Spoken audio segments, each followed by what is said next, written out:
No,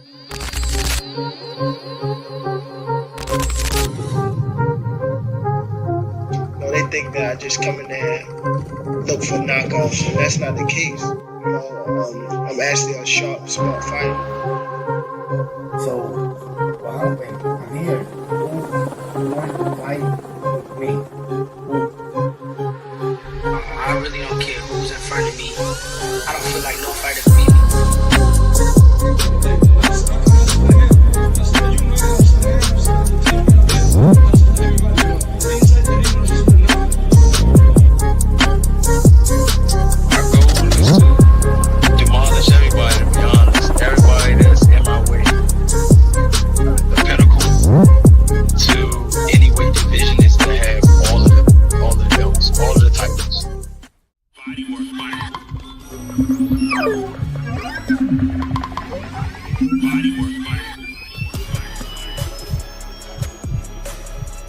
Welcome to Bodywork.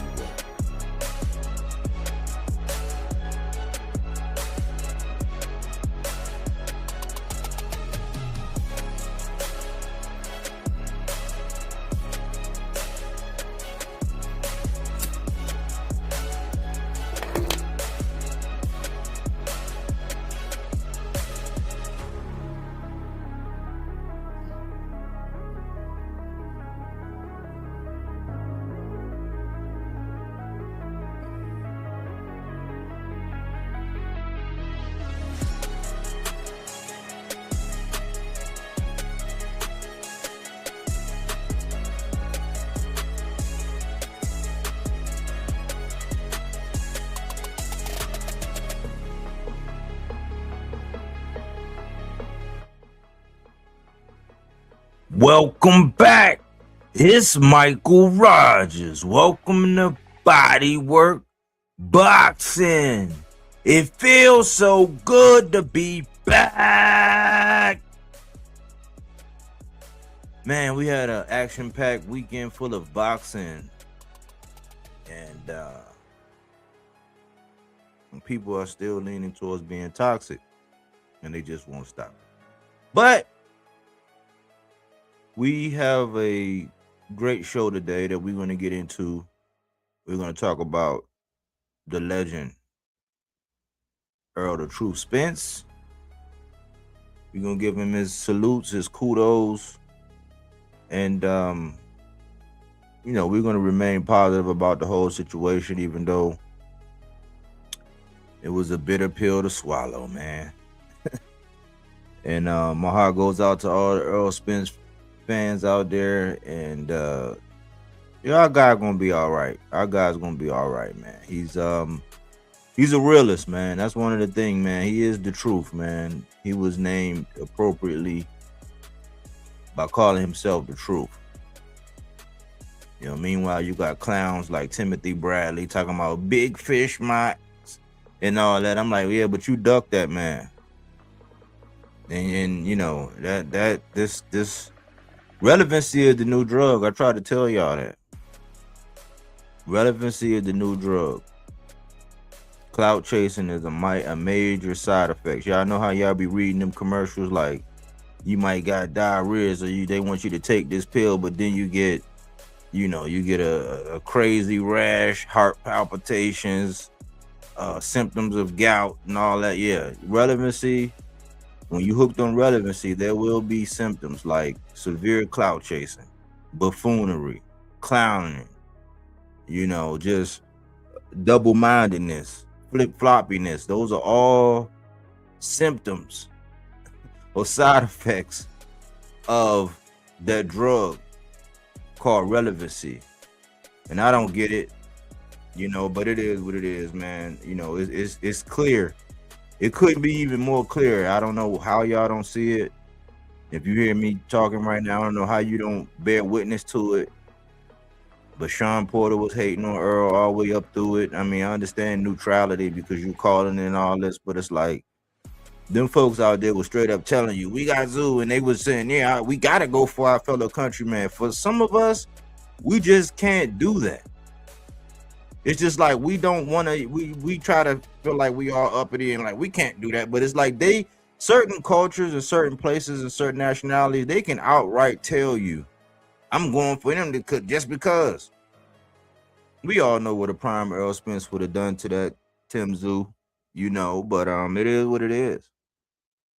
You know, it's just if you don't realize, man, it's a war going on, man, and a lot of the guys, like, people be hating on PBC just because, like, they tried to like just take up all over the card and blame it on PBC. So I'm like, I guess when Keyshawn missed weight twice, that was on Top Rank. When Shakur missed weight, we blame Top Rank? Like, that's dumb. But when it come down to PBC, it's the coach, and then it's the PBC, then it's like you can't make this stuff up, man. It's just like, you know, PBC came to the party. They joined the party on the zone, and the narrative is they had to bend the ring. They finally bent the ring. It's like, these are not boxing fans, y'all. And I was getting ready, you know, I was contemplating seriously, man. I was serious this weekend. I was seriously contemplating from saying, you know what?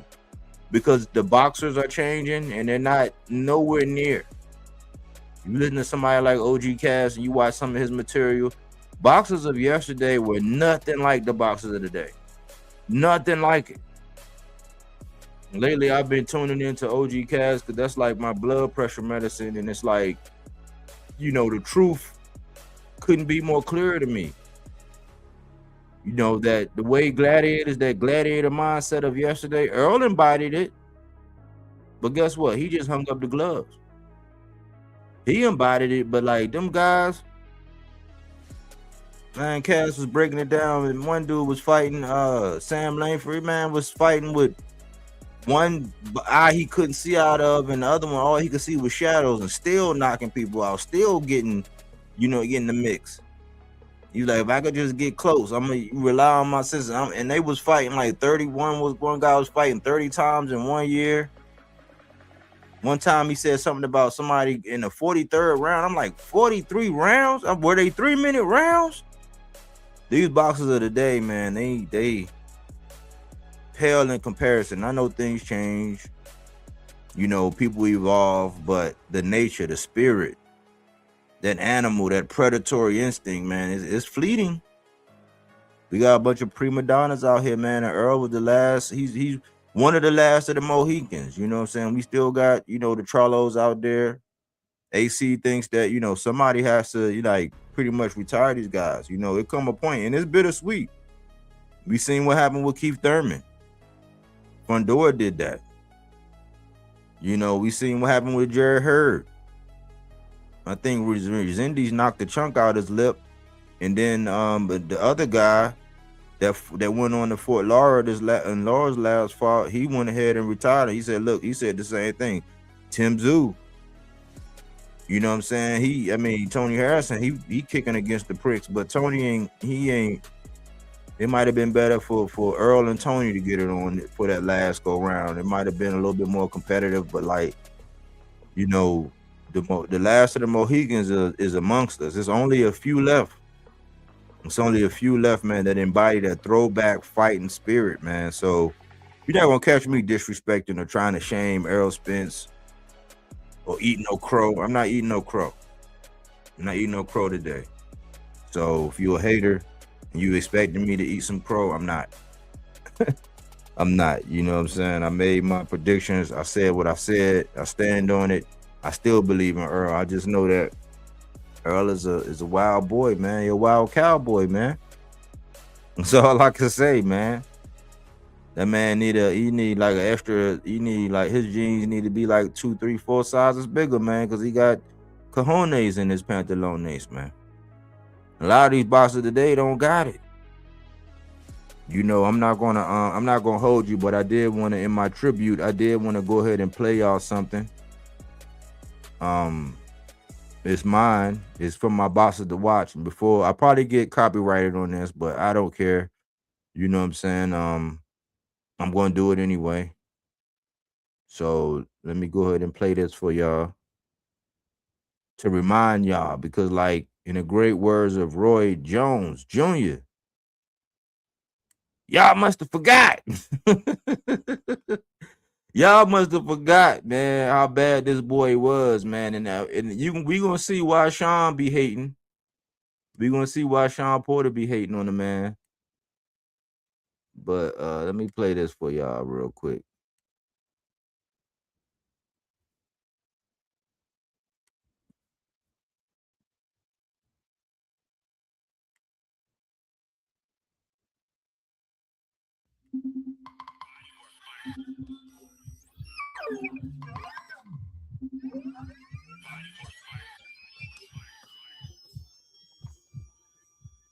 Welcome to Bodywork.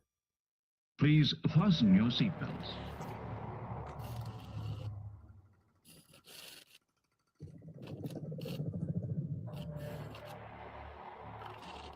just feel like I'm the champ, and at the end of the day, I'm just a fighting motherfucker.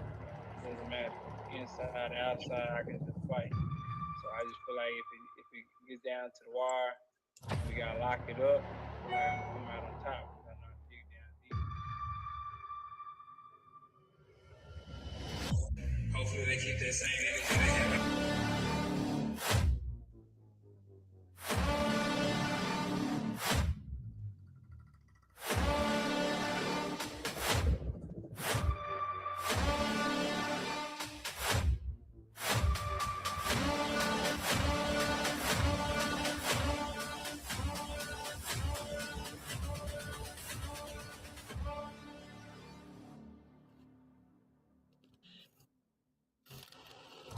I just feel like I'm the champ, and at the end of the day, I'm just a fighting motherfucker. Doesn't matter, inside or outside, I can just fight. So I just feel like if it gets down to the wire, we gotta lock it up. I feel like I'm gonna come out on top because I know how to dig down deep.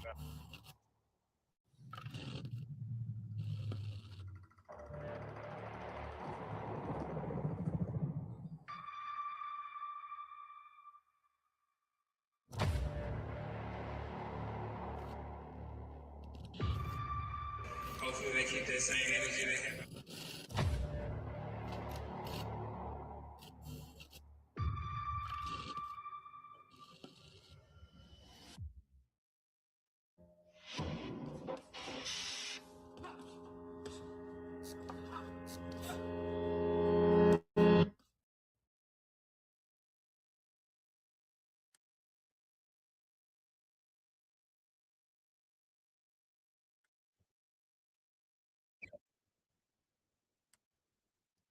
Yeah, that was Earl, man. That's that wasn't even some of that, like, yeah, that Carol Brook, that was like prime, but like even like Mikey, that was prime. Anything after Sean Porter, it is what it is, man. But bittersweet, man. Bittersweet situation for Earl, man. But before we get into Earl, what we're gonna do is we're gonna go ahead and get into the housekeeping. AC, what's good with you, man? Man, everything's great, man. You know what I'm saying? This is a good show to get into, man. At the end of the day, I heard a lot of people say some goofy shit about Earl at, after the fight, but even though I picked against him in one of his biggest fights, he still is and will always be a great fighter to me. And today is a great show to give that man his respect and things like that, and just let people know that may have forgotten or just been, too heavy on the tribal side of it, and just let them actually appreciate the man's career as an entirety. And once we get into the meat and potatoes, um, for some people who are Bud fans and know me as a Bud fan, I'm gonna make a pretty strong, shocking statement that I stand by, and I'll go on any heavy Bud channel and challenge anybody to that debate and say, okay, at the end of the day, integrity wise, verse for verse, who did what, who left the game with a better, with a better overall light on it. You know, so with that being said, you know, we could get right into the meat and potatoes. Word. Appreciate the finger heart, Cookie Monster. Salute, Cookie Monster. I used to play Mortal Kombat. Shabnam, Gurbanzad. Yep, mic check. Sounding crystal clear. Thank you, my dear. And OG Cass is in the building. He say, Bodywork and AC. Salute, gentlemen. Hey, I appreciate that content, man. That's been my high blood pressure medicine here lately. Besides me working out, I worked out right after I listened to your joint, you know, in between this. Went ahead and ate my fruits and my veggies, you know. But OG Cass, man, if you have not checked out OG Cass, man, he got that high blood pressure medicine, man. It's historical. You learn something.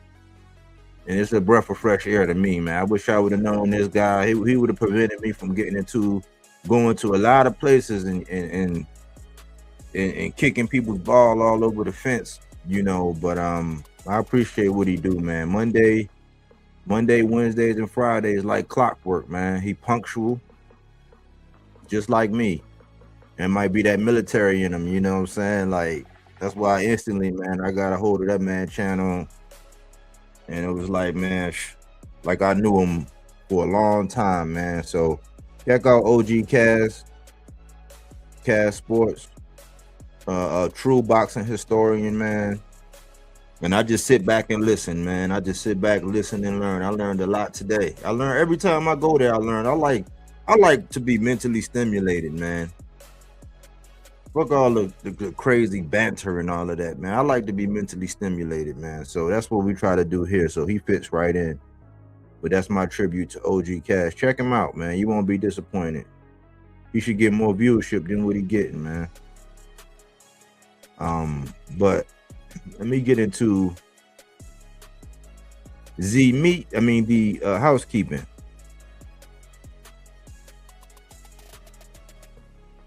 Number one, Brian Custer had Big Maul on his channel again this morning. And it should come as no surprise that all of Brian Custer's interviews be lit, man. So, Maul made an appearance on there, and Maul, he's back. Maul is back. Now, I know we got a lot of these people. That's why I say, man, that fast food, this is why fast food to tear your stomach up, man. You go get some of them wings in that window, that little heated window at 7-Eleven, your stomach going to be doing the Macarena later. You go to McDonald's and you get a whole bunch of that fast food, your stomach going to be up. You know, but Brian Custer, when he actually interviews guys, he allowed them to be himself. He asks the tough questions too, but he has a way of doing it to where you feel comfortable. You know, he'll ask the tough questions, but it's not to try to catch you or whatever. It's like, look, man, like he even told, he's like, man, I love the Charlos. He said, I know a lot of people say a lot of different things. He said, but I know them. He said, I love the Charlos. He said, I love how they are. I love, you know, how they've been doing things. And, you know, when you're dealing with a lot of these channels that is based on fast food, they'll come out here and tell you they lump Jamal Charlo and Stephen Fortune in the same category. Why? Because they both were not able to be on the card. But it's for two totally different reasons. And a lot of these people, man, they'll come out and do a video because they want the like, click, and view, and they want you to think that they got the pulse. They really don't have the pulse. They don't even keep their finger on the neck long enough or the wrist long enough to actually get the beat. They don't even know. They be like, I believe I see. They don't see the chest moving. They don't see the, you know what I'm saying? They don't see the chest rising and falling. You know, I think I see the chest rising. No, it's either you see the chest rising and you feel a pulse and you done your count, so you know what I'm saying, what it is, or you don't. A lot of these people, they just be blind. They be running around like that guy from the Book of Eli, man. They just running around just blind. So for clarification, the reason why Big Maul was not on the card was much like, not this most recent thing, but much like what Tank was going through. He did something a couple years ago, right? Because the thing that he did a couple years ago has been like a lingering hamstring issue. It's been hamstringing his career.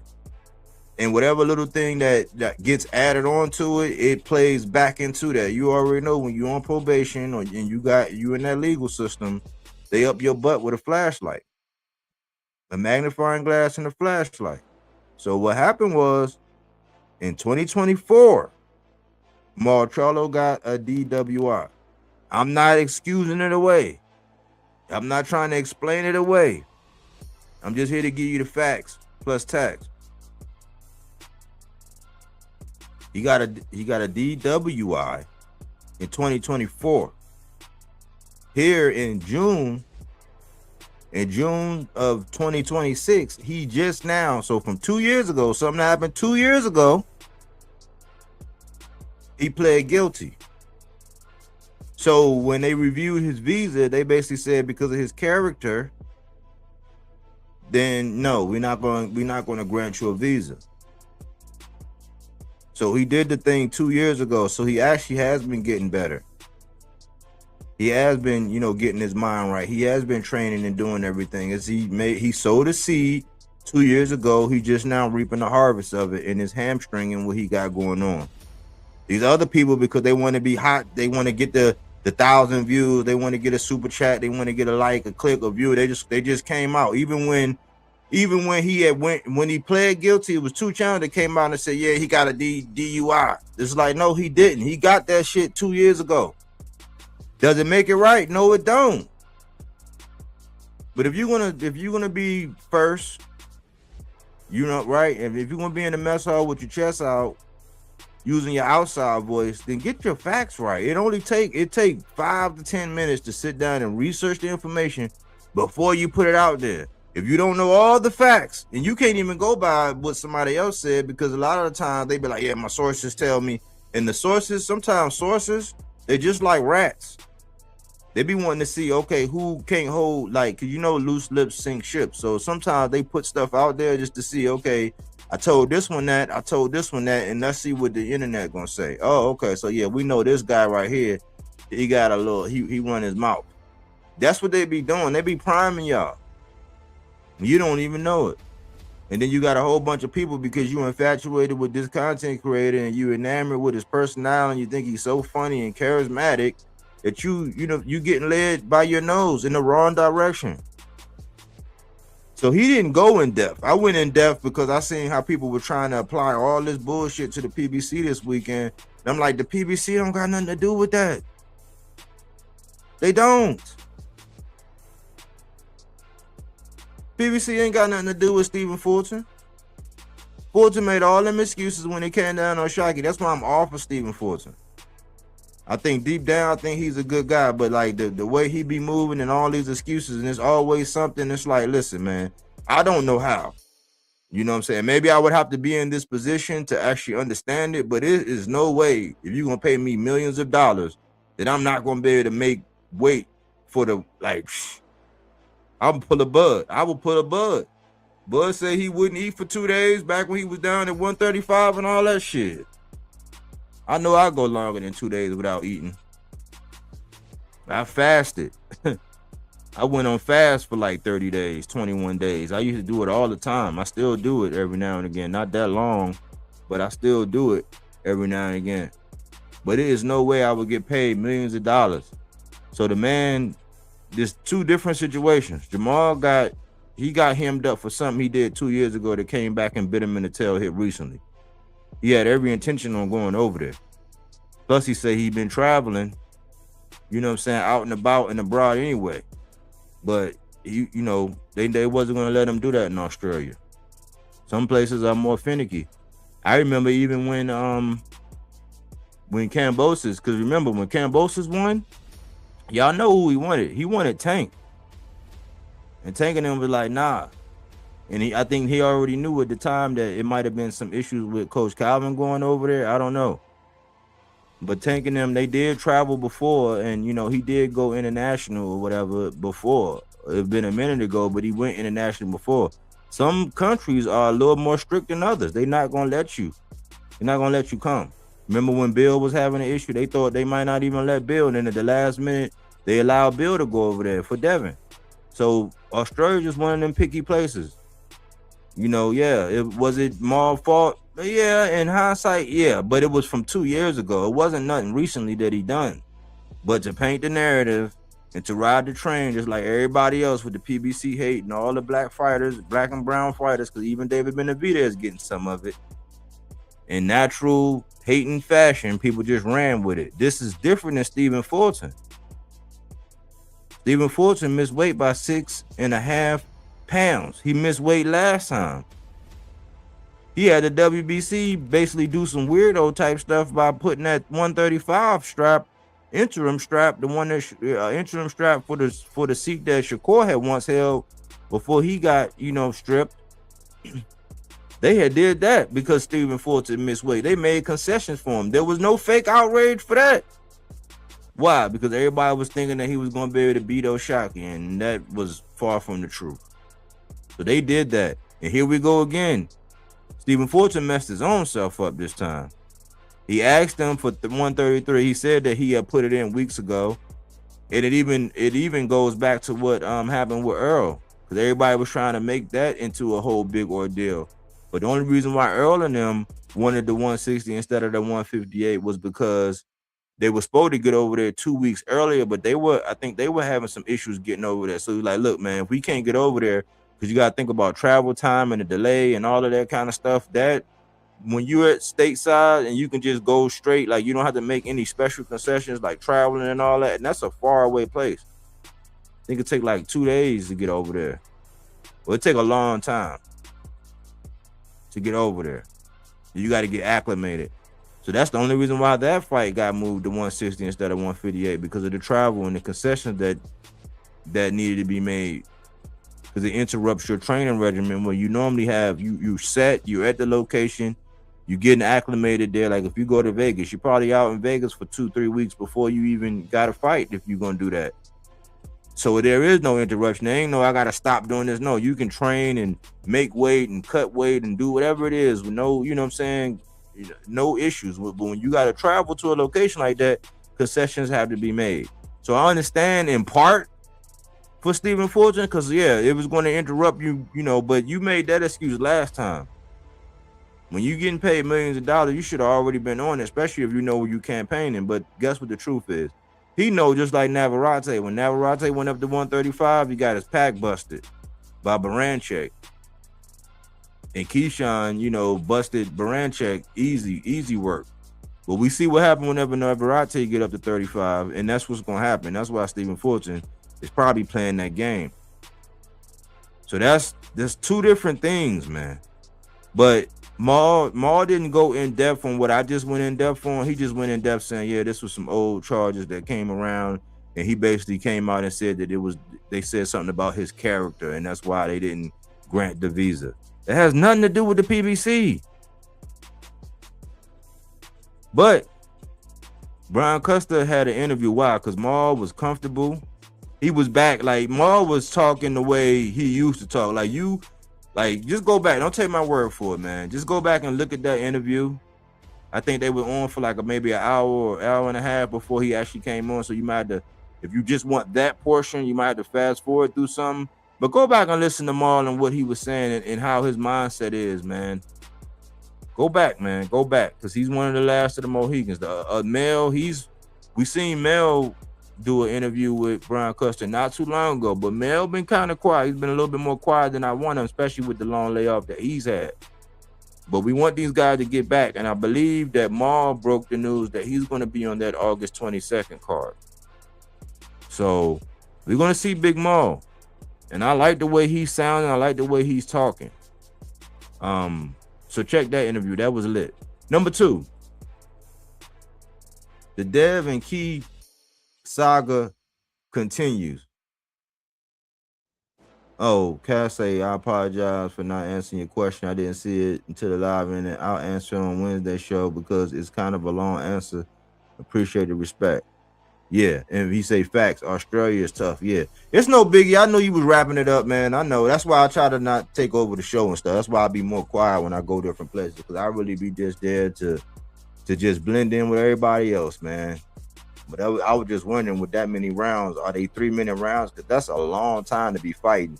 And we heard what Earl said. We won't get into what he said about the 12 rounds he had. But number 2, the Devin Keyshawn saga continues. Now we thought we were going to get some answers.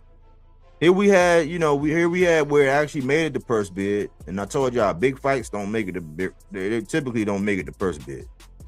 They get negotiated at the table. But it didn't happen. Purse bid was ordered. They had 7 days, which was going to lead us to Monday. After the 20-day time frame that we cooked on, they had 7 days for the purse bid. In between that time, Devin announced that he's going with the zone. And surprisingly, the Haney boys actually had to correct somebody. And this is what I said the other day. This is what I told AC in our conversation before we went live the other day as well.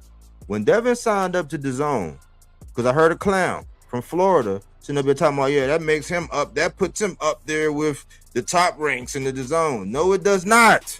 No, it does not. What it is, okay, if you're signed with the zone, it's just like what Teofimo, because they trying to act like, and Teofimo never get credit for doing what Devin did before Devin do it. The only thing Devin did that Teo didn't do was go to 47 and get a strap. And we don't know if Teo going to be able to get that strap off of Rolly. But that's about the only thing that Devin did before Teo did it. That's historical. That's factual information. He beat Loma. He unified all the belts before Devin. He jumped up to 140 and beat the lineal champion. So he was 2-time lineal already. He don't get the credit. Devin get it. And Teo was not one of the guys that I be checking for no more. I used to like Teo, man, but I don't like how he be talking. And then I don't like what he did in this last fight. But just like Teo got that DAZN deal, and he got Takeover Promotions up there on his banner, that's the same thing that Devin is going to be doing. It's not going to put him and make him like he's top rank and golden boy. He's not parallel to Oscar De La Hoya now because he got a DAZN deal. What it does is, because now you have a platform where you can actually show it. What they do is, okay, well, who are you fighting? Oh, you're going to fight this guy? Okay, this is the budget we'll allocate for that. Can you make that happen? Okay, no. Well, if it's not going to be that guy, we'll pay you more money if it's for this guy. We'll allocate more money for this guy because according to these numbers, this metrics, this is how we can operate.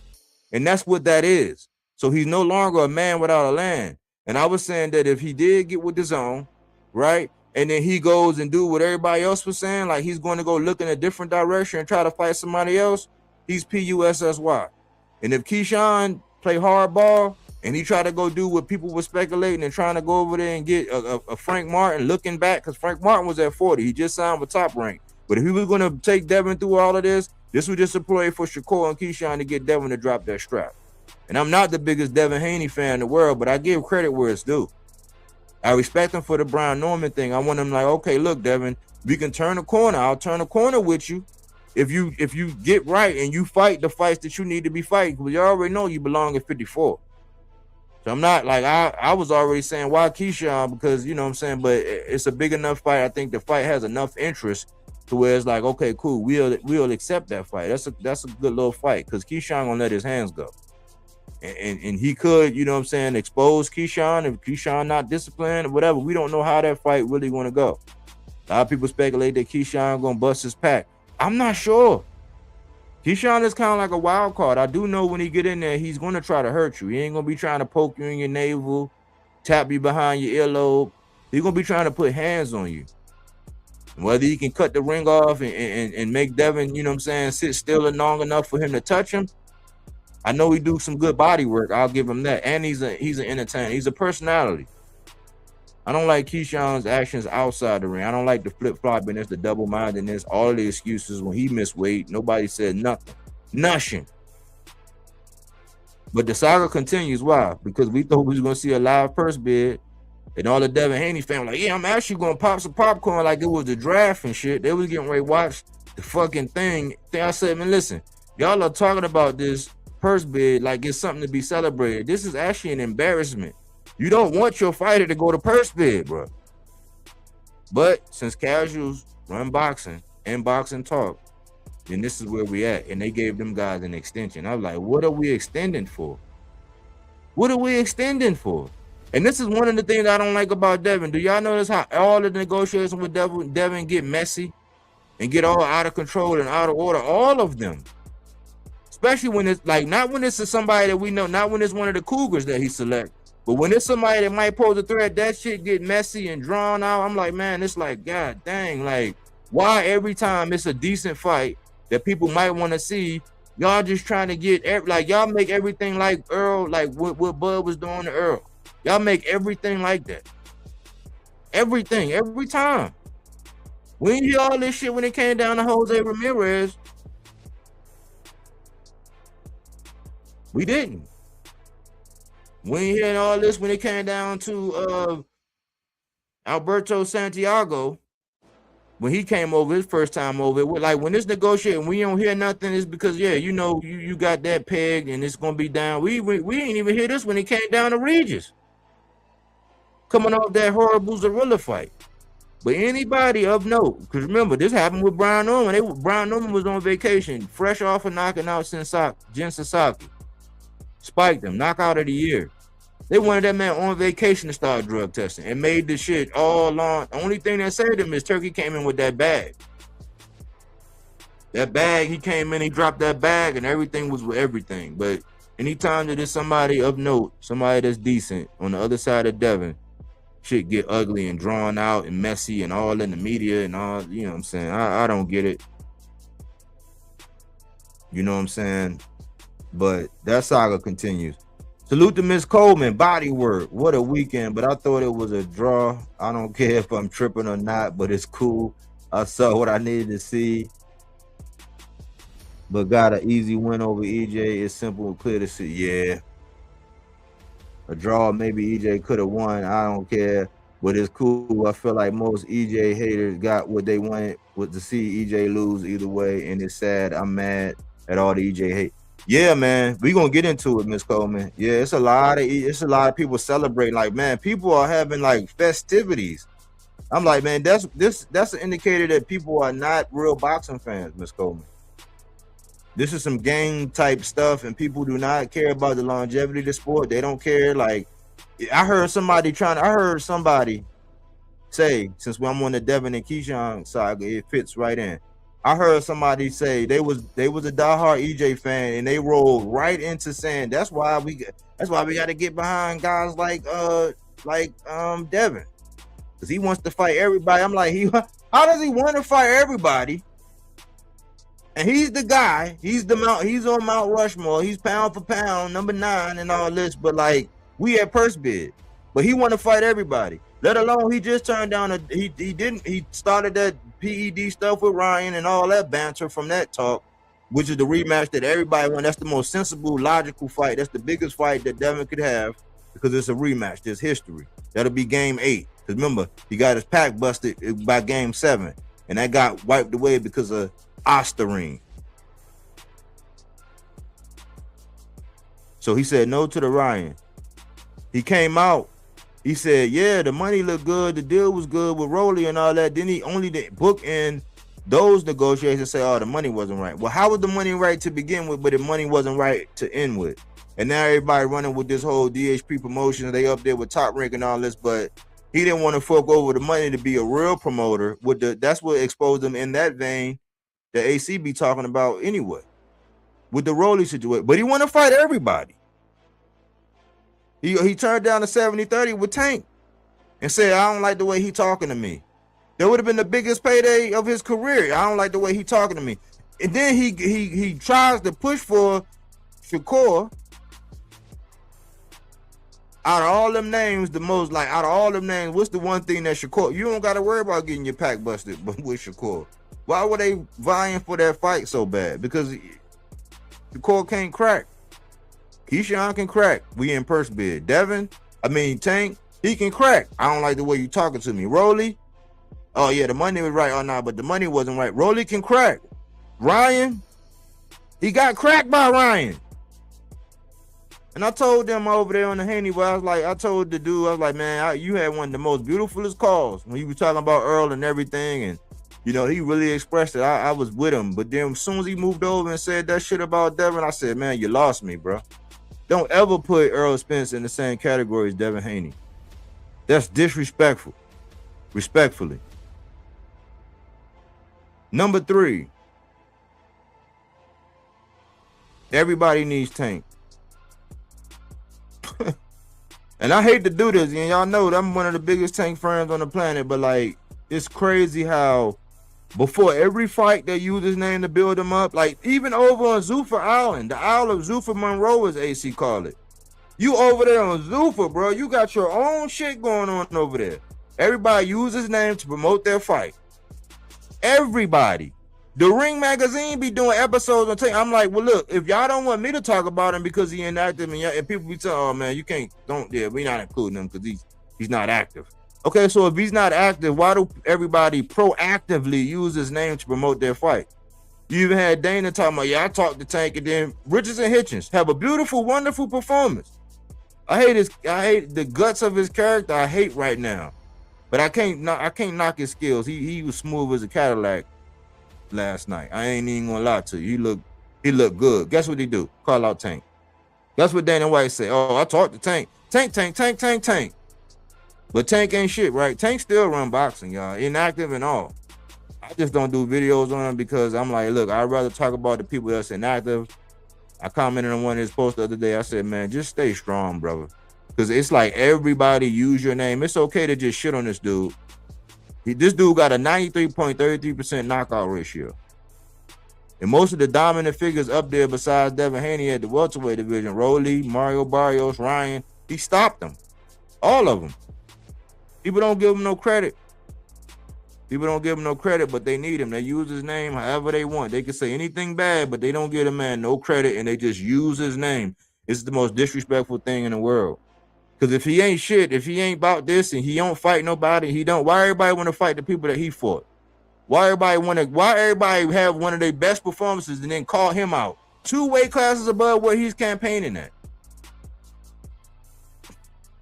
Conor Ben was up at 154, calling for Tank. He still run boxing, man, inactive or not, man. He's one of the baddest men on the planet. He just need to get back in the ring because inactivity kills.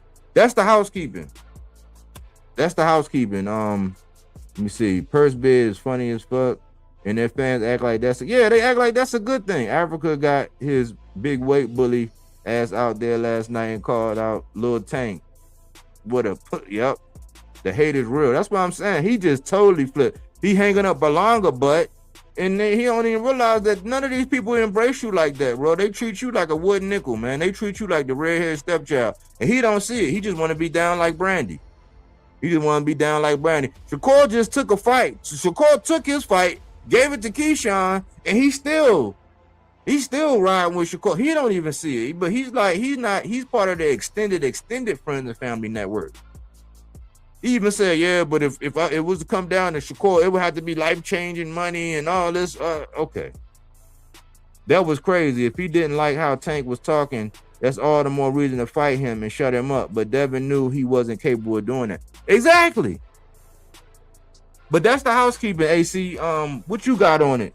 Well, what you got on it, AC? First, I want to comment on that Hitchens comment because I thought that was really, really cringe. And some people may not have felt that way, but I felt it was cringe because you called out Tank, you called out Devin, and I forgot the third person you had called out. But for Shakur, it had to be life-altering money. You had to put that specific in there. But in the moment, you called those dudes out. And you the B-side to those dudes you just called out. You the B-side to everybody who either was asked or whatever. And I just found that like, you kind of fucked yourself over by putting that little caveat in there. It would have just been smooth as just saying, you know what, we could have did it, yada, yada, yada. But because of that specific thing you said, I just took it as something like, yeah, you doing a political thing to try to put that hurdle in the way to give Shakur like, no. I did say it need to be for crazy amount of money. I was just trying to get us both the bag. You feel what I'm saying? But you was acting like if any of those other names come up, you gonna show out with your shirt off, your chest out, got your big chain on, like, yeah, nigga. Like you really about to knock some shit out. So that's the only part. Other than that, I give him props on his performance and stuff like that. And like I asked you, did he need the knockout? You feel what I'm saying? Because at the end of the day, his next fight, it's going to be the selling power. It's going to be a lot of other things. But I did like the fact that Zuffa did put that little caption there of him and Shakur, like the tail of the tape type picture. I was like, that's interesting. Maybe they signaling that fight, if they can't get anything else, then that's the fight that's going to happen. And, you know, Hitchens, instead of jumping on him, you could also say, well, you know, he came out and did his leverage thing. Like if all of this other shit fall out, then y'all gonna have to pay me some crazy amount of money to fight Shakur right now. Not because I'm scared, but because I know you motherfuckers is in the jam. So it's different ways to look at it, but that was just my knee-jerk reaction compared to who you called out as opposed to the specific you needed for that situation. On to the Charlo Brian Custer thing. I can't really speak on that because I didn't see it at all, and I don't really know the energy that Mar Charlo brought to the table. But when I do check it out, I will speak on it. The Devin Haney and Keyshawn saga. That one right there is, you know, I thought we was gonna be able to have something definitive right now to be spoken, and you know, something to chop it up about to see where these alleged deals are really landing. You know what I'm saying? Because at the end of the day, like they were saying on that card with Zuffa, they were saying that, you know, things with Shakur are still not stable. So I don't know what the hell is going on over there. They said, yeah, there's still some details that need to be worked out. I don't know if that was who he's gonna fight, or I don't know if the deal is solidified. So yeah, that's a little weird right there. But in comparison to the Devin and Keyshawn thing, when it was called out, my knee-jerk reaction was, Keyshawn's not trying to fight Dev. They trying to maneuver, stall Dev out so they can get him to drop that belt. To give Keyshawn the belt and then talk about Keyshawn like he actually did something. Either he'll be elevated or they're going to give him some weird-ass tomato can out of nowhere, you know what I'm saying, to fight for that belt, to make him look like a superstar. Or maybe some over-the-hill guy, somebody that needs to be retired, they're going to feed him to Keyshawn and say, yeah, it was for this vacant belt and blah, blah, blah, blah, blah. Who knows? They might have tried it with, might have tried to steal that jump off, and we still got to see, because it's kind of weird to me that the purse bid was moved to Thursday. I'm like, what, the money didn't clear? Like, what happened? You know what I'm saying? So there's a little funkiness in the air for me concerning that, and it's got me raising my eyebrow and stuff like that. But overall, I'm still, I don't know. I don't know about Keyshawn and Dev. I don't know if that gets across the line. I don't really know what's going on with that situation, because the thing that pisses me off is the thing that Body just alluded to just a little bit earlier in the same conversation, is why is it when, at least with certain particular fighters, a 60-40, 50-50 fight come up, you know, that even though it's 60-40 in skill, the other guy may have like crazy knockout power. And then all of it just has to get in the media, and then all of the nonsense just has to happen. Why can't it just be silent? Yeah, these two guys, here's the announcement, they're gonna fight, yada, yada, yada. That's it. I don't want to hear about, it's a purse bid, and, let's look at the percentages, and let's look at the percentage of the percentage of the percentage of the meniscus of the percentage. And I'm just like, oh my fucking God, man. Like, when the fuck boxing fans become CPAs? When the fuck everybody is now a legal lawyer on contract law and shit like that? And now everybody got somebody that they know is in somebody's camp that could tell me something about something. And it's just like that fucking Adult Swim, skit that they did on the Sith Lord. Something, something, something. And that's what it seems like with this dude. It's always something, something, something. I'm just like, bruh, come on, man. For real. I'm just a dude just trying to hit skin, shorty. For real. I can take you out. We can go wherever the fuck you want to go to eat at. But stopping over here so you can talk to your grandma and tuck her in and read her bedtime story, and then you got to stop over your little cousin's house because she said you needed to bring a bottle, with some Enfamil in it. So that means we now got to stop at CVS to get the Enfamil. Then we got to go back to your crib, and we ain't smashing at your crib, but we got to go back there so you can heat this shit up, put it in the bottle, and put it in a thermal bag so we can now get it over there. And then sometime around 3, maybe 4:30, 5 o'clock in the morning, we gonna do it. Shorty, more than likely, I'm gonna be sleepy. And I'm gonna just pass out as soon as I hit the bed. So this shit is not gonna happen. And it's like that's the type of situation every time I meet this chick. Every time I try to get up with her, when we get up, it's like, yeah, I'm free. I ain't got anything. You sure? You ain't got nothing to do tonight? No. My night completely free. I did everything.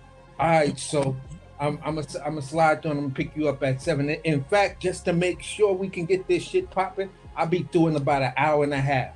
You feel what I'm saying? Because that's how long it take me, and plus there's this traffic out here. All right, I'm waiting for you. I get over there. Sweetie, can we just do this? Oh, see, bitch. Nope, ho, nope. Get the fuck out my car. Go back in your crib. And that's the way I'm starting to feel about these guys when they make these fights. I don't want to hear all the drama. I don't want to hear who's doing what and person. I don't want to hear all of that. I'm done with that. And just to give it light, the things that Kaz was bringing up earlier. I mean, not earlier, but before, when we were talking about what he does as far as talking about the greats. Imagine what a fucking newspaper article, and that's how these fights used to be announced, and we talked about them in a sports column and all of that kind of stuff, or it was in a magazine. Imagine these dudes back then doing this dumb shit right now.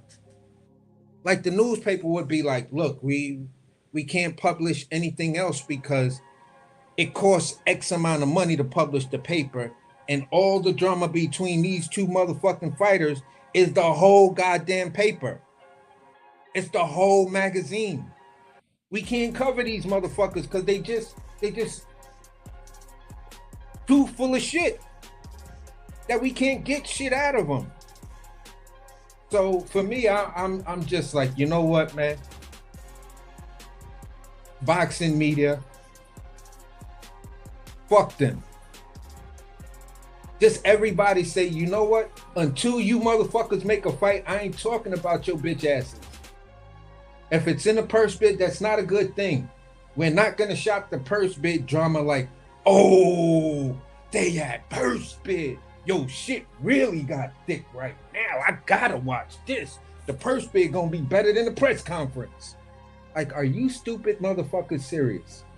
Like, where the fuck are we in this boxing shit that a purse bid is making a motherfucker make a statement like, I'm gonna make popcorn, I'm gonna clear my calendar because I want to see this. Okay, for the sake of learning, just like you got to give like your statement before you play somebody else's content, for the purposes of learning and content creating and shit like that. Okay, we could all get on board for that. It's a learning lesson for everybody because I've never been in a room for a purse bid. At least not with boxing. So, yeah, that's that stupid shit dealing with those two guys. And it's just like, you know what, man? Keyshawn, keep your shirt on, keep your sunglasses on. When you start a conversation, keep the phone in the same place. It shows you have control. Your ADD is showing, nigga. You got like what's the name said? You got ADD because you can't sit the fuck still, bro. Your teachers must have been. It must have been a nightmare for them trying to teach you some shit. You know, so that's that. The tank thing.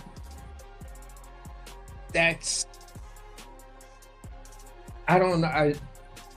That's the type of thing that just makes you say, when a person does it, you just look at them like, for real?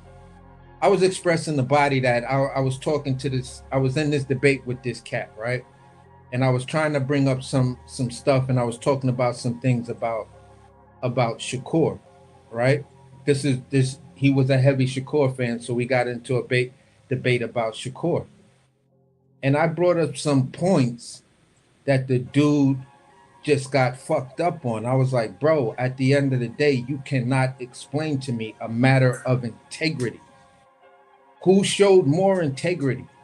The guy who didn't have to fight Raymond Ford, but fought Raymond Ford just to get to you, to show you that no obstacle you can put up, I can't overcome. That's why I know I'm gonna beat your ass. The man tweets X, Y, and Z. I'm not fighting you until he fight him. Until he fight you. You know what the dude said when I pointed out those two things?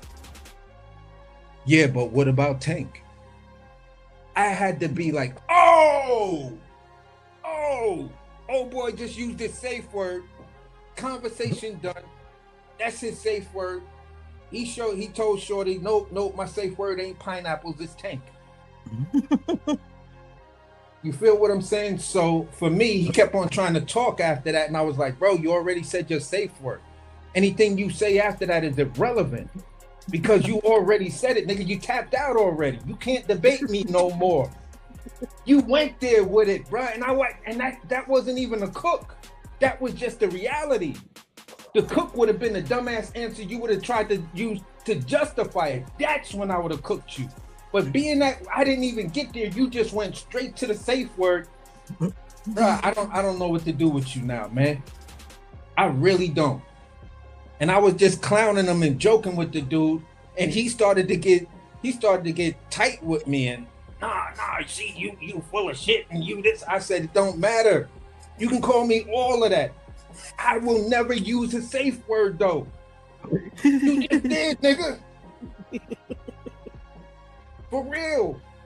That's a UFC. I got you in a guillotine choke and you tap out. You tapped out, nigga.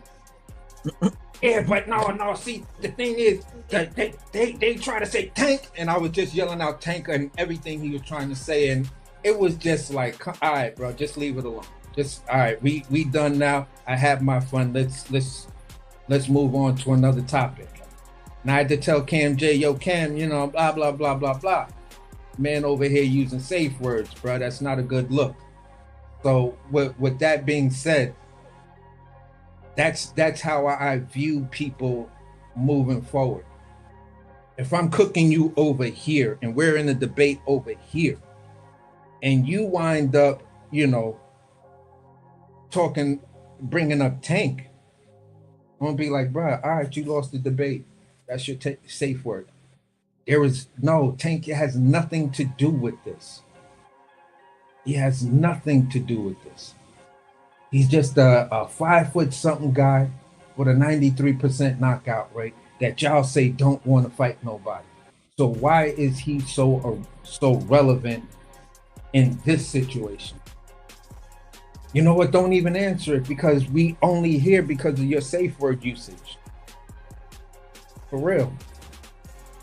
We in the bullpen. This is the real life. This is what it is. You know, this is Scared Straight. And what did you do the minute you got on Scared Straight? You looked at the producer and you said, Hank. For real, bro. And the producer was like, fuck. This motherfucker got damn it. Get him out of there. Get him out We of got there. to get him out of there. We got to get him out of here. He's not safe anymore. you know what I'm saying? Like, we got to get him out there overnight and we'll replace him with somebody else. But he's done. So that's kind of the way I look at it. And that's the way I'm going to look at him from now on. That if I'm in a conversation with you and we cooking over here and you bring up that dude's name, I'm going to get on you with that same sentiment. And that's where I land that plane, bro. Yeah, man. I told you that's the ultimate rebuttal. I be cooking motherfuckers all the time, and that's their go tank. I'm like, see, well, I didn't even say nothing about them. I didn't say nothing. I don't do it. I purposely say, hey, look, that's not part of the arsenal. I can't use it. And I let it go. But before I say salute to AJ, but I'm gonna let you have it. But let me just address what AC said so you can cook. Richardson Hitchens, and I see a lot of this with these Zuffa guys. They over there, but they call out guys from the major sanctioning bodies. It's like, why are you running all the way across the street and then calling people who you was on the same side with? It's like I come out, you leave this building, you run all the way across the street, like, yeah, body, I'll beat shit down your leg. It's like, you were just over here, cuz I don't even respect it. And that's what they doing. So he called out, he also said Brian Norman would be a good fight, but he said something about his hand was hurt. That's why he didn't get rid of Buddy. Because I was saying he was going to turn up in about the 7th. He turned up, but then he said he hurt his hand. So it's like, you don't, none of these, it's crazy how all these people with bad phalanges, they always want to call out Tank. It's like, you don't want to go in there with a bad phalange with Tank. You know what I'm saying? You don't want to go in there with no handicaps. You want to get the best sleep of your life. You want to be happy. You don't want to be depressed. You don't want nothing on your mind. You want to be able to spend your money. You know, you don't want to be able to go to the bank with a chicken wing or a Flintstone knot. You know, you want to be all well-rounded when you get in there.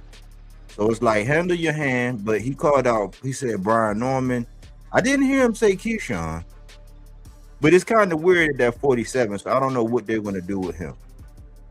And I did see that. If y'all haven't seen that Keyshawn interview, it was funny because he started off with the Versace glasses, went to the side with the white tee, the dope boy white tee. He had to show you his clean Air Force Ones and everything. Then by the time it was over, he was shirtless, talk about his abs, then turned into abdomens. I got abdomens now. See, when you in shape, he started counting. He said, I got 1, 2, 3. Anyways, I got abdomens. I was like, this dude, he funny. He a funny guy, man. But he was saying that Devin and them is chasing him. And I'm like, that don't really sound right either. But yeah, with the guy with 15 fights, man, they chasing me. It's like Jay Prince said he had 2 double barrel shotguns pointing at Devin. So it's looking like they playing chicken still. This is the longest game of chicken I've ever seen. It's not even a quarter mile. It's like a 4-mile chicken run. I'm like, God damn, man, what's gonna happen? We don't know. But I just wanted to address that. But what's up, AJ, man? What's on your mind, bro? What's up, family? Okay, What's happening? Yeah. Yes, good. Man, I hope everybody doing well, man. It's, you know, ain't been too much going on stuff, but you know, it's like boxing. We got the fights we haven't. It's like we've been having fights, and we ain't been having fights. Like they've been alright, but it's like it's just not the same anymore, bro. Like I think boxing fell victim to that private equity stuff people be talking about, man. It's like they watered this down so much, like even with Boots, like all right, that Boots just did his thing, but like as soon as the fight was over, like it's you know, ain't no more excitement. It's like he gonna ride that as long as he can. You get what I'm saying? It's like all of them be looking for that one win they can ride, like Shakur riding his. He gonna ride that until they give him nobody, man. I'm telling you. But like Other than that, man, I've been chilling, man. Like I've just been sitting back, looking at the landscape. You feel me? Still tuning into the show when I can. And hey, I've been chilling though. Like ain't been too much going on, but yeah, man. Like man, Earl, bro. Like salute, bro. Like going back up, salute, cause like man, he the reason a nigga watch boxing. Like the main reason, like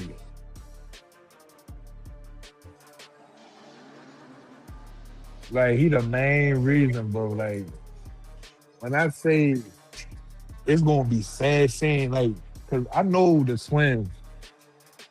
They like I don't know if they still like in it all the way.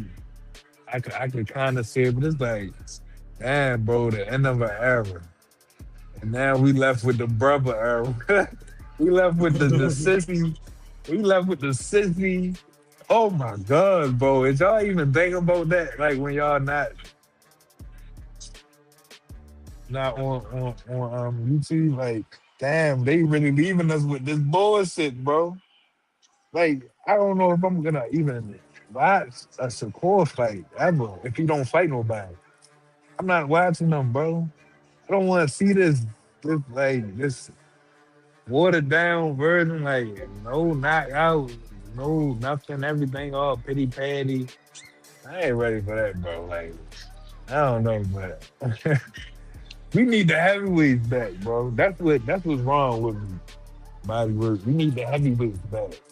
Some way, somehow. We need like all right, I get y'all want to play football and all that, but bro, we need some heavyweights, bro, to bring him back. Cause Tank, like, he the last of a dying breed. That nigga, he the last of the PVC, bro. Except for Benavidez. But other than that, we need some heavyweights. That's a door, cause I'm gonna throw Terrence Crawford in there too.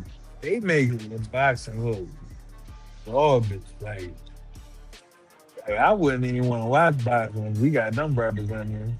They think the celebrities and all that hold a candle to the boxing fans. Like no, like it's the diehards, like Bodywork, AC, knees. Like we the ones that carry that shit. They thinking about the celebrities. Like bro, we need some heavyweight.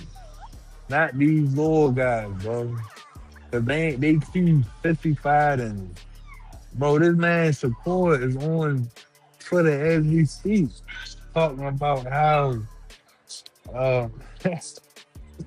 talk about motherfucking Keyshawn the best at 147.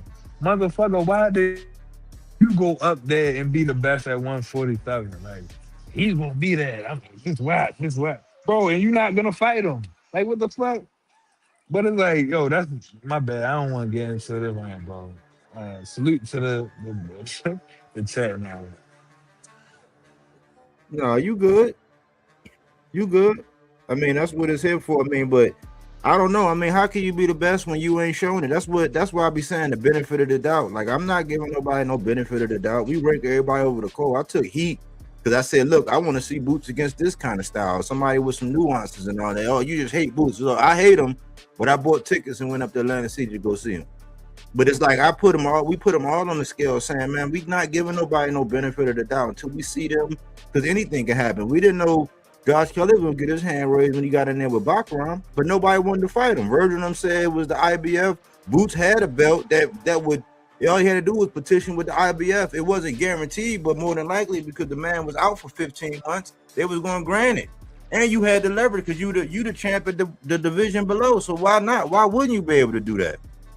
So we demand that we see when it comes down to all these guys, we demand that we see them against certain guys.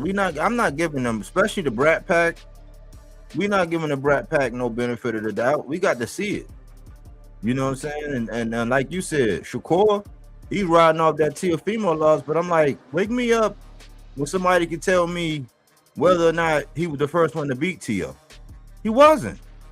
Did Teo sell out? No, he didn't. You know what I'm saying? Like Devin, he got some credit because he took out Brian Norman. Brian Norman's a real killer.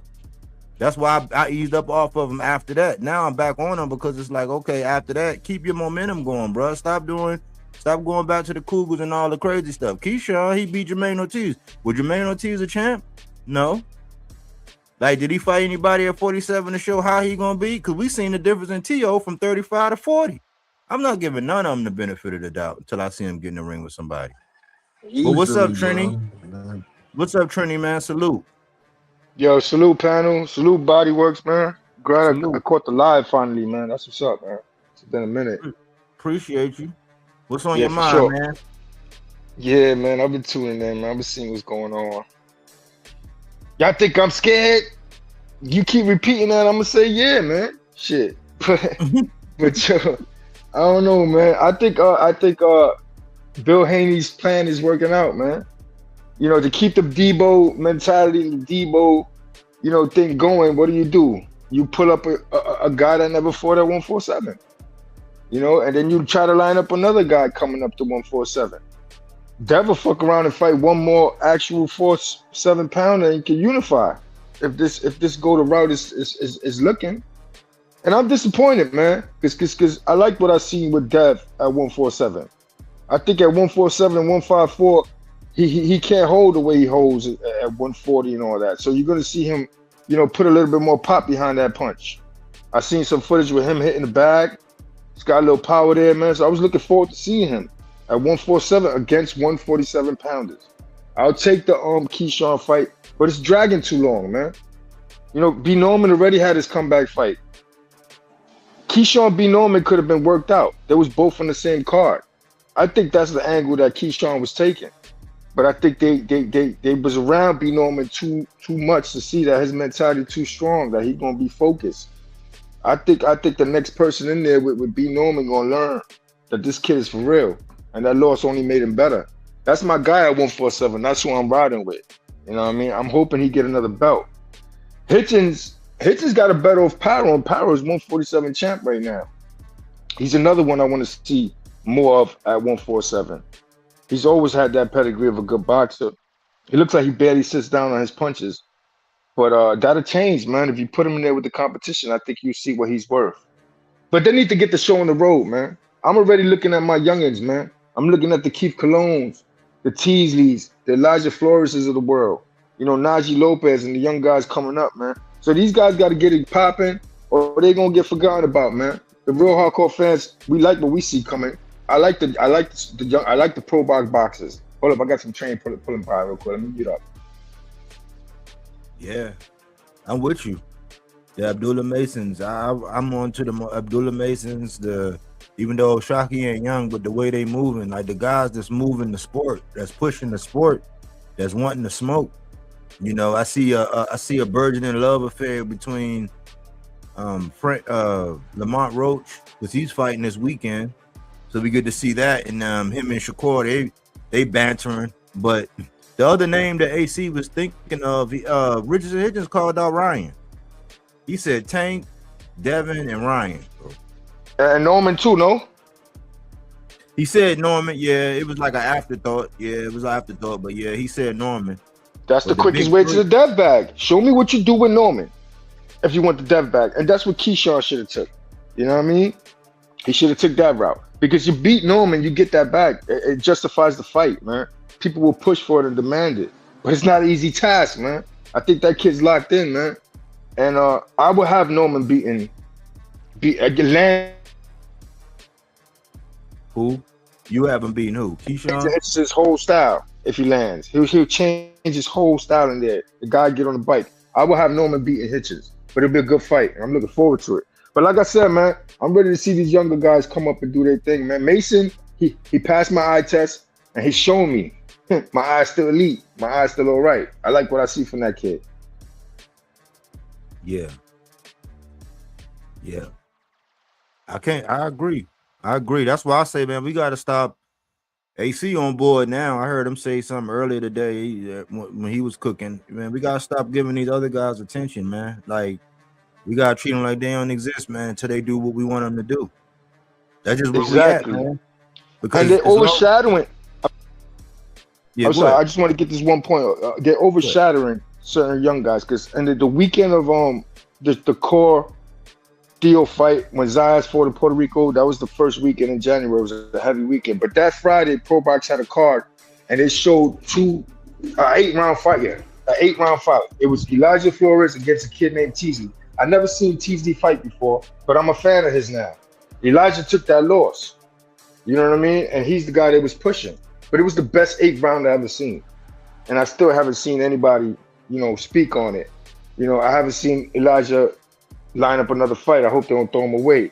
I frequent another podcast where they did the interview with him, and I asked the cast, the main guy to reach out to him. We don't throw away our boxes, but let him know that's what we push into the world. Bring him back up after the loss. It wasn't a bad loss. You know what I'm saying? I see Elijah Flores and Tszyu mixing it up again down the line. That's how good that fight was, man. So when you get a chance, I know there's a lot going on. Try to check that shit out. I am. I'm gonna check it out. I wrote it down, man. I wrote it down. I know he took that L. I don't know what happened. I don't know how I missed that fight. But it was a busy weekend, buddy. It was a busy weekend that weekend, man. I was happy. Yeah. You going out a little bit. And I don't think we had a January. You going out, Trini. Come out and come back in real quick because you keep going out. All right, champ. All right, just come back in.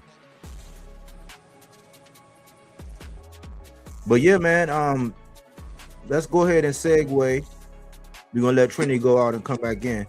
Let's go ahead and segue into the meat and potatoes, man. Earl's one of my guys, man. He's one of my top 3 fighters, man. And he put his gloves up in the Raptors. And seeing that fight for me, man, it was bittersweet. I'm happy that he's a realist and he knows that it's time. Everybody know when it's their time. I think certain parties knew beforehand that it was their time. I was talking to AC offline. I was saying, man, you can't tell me that that his coach didn't know and that they didn't know. But I was like, man, you gotta salute Errol, man, because he's a wild boy, man. Errol got some cojones, man. Like, knowing that you gonna get in there, because I didn't call Tszyu a world beater.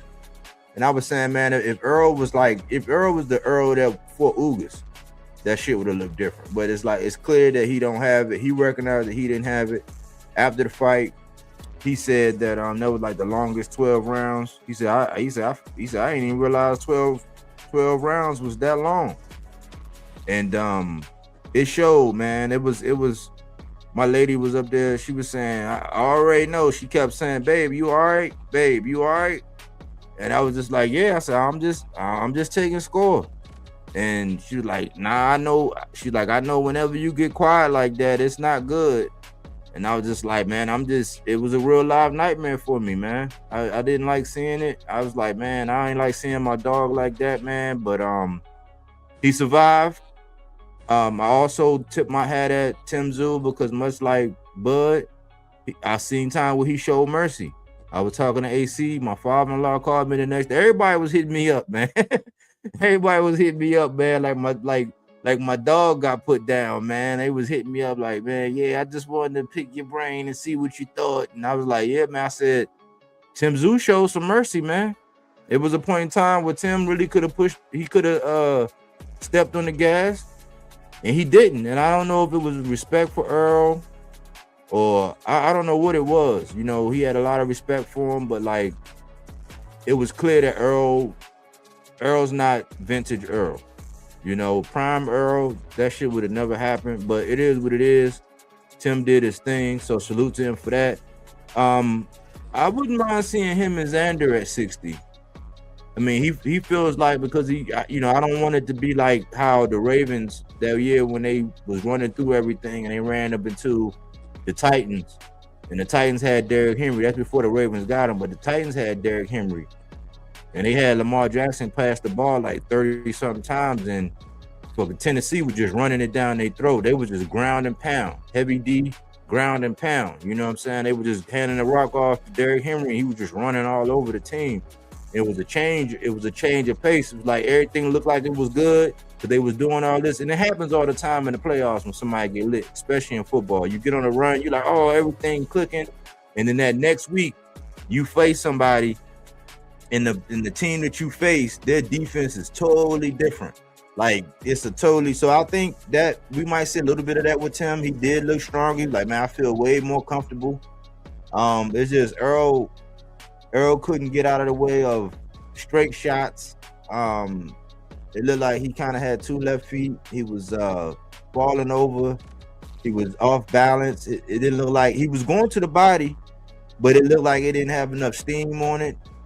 And it was just brutal, man. I was just proud of my man for surviving it and having the gall to be able to go out there and do that, and being real enough to say, you know what, it's my time. I said if I lost, that I would hang it up, and it's that time. I'm gonna enjoy my family. I was straight money wise before this.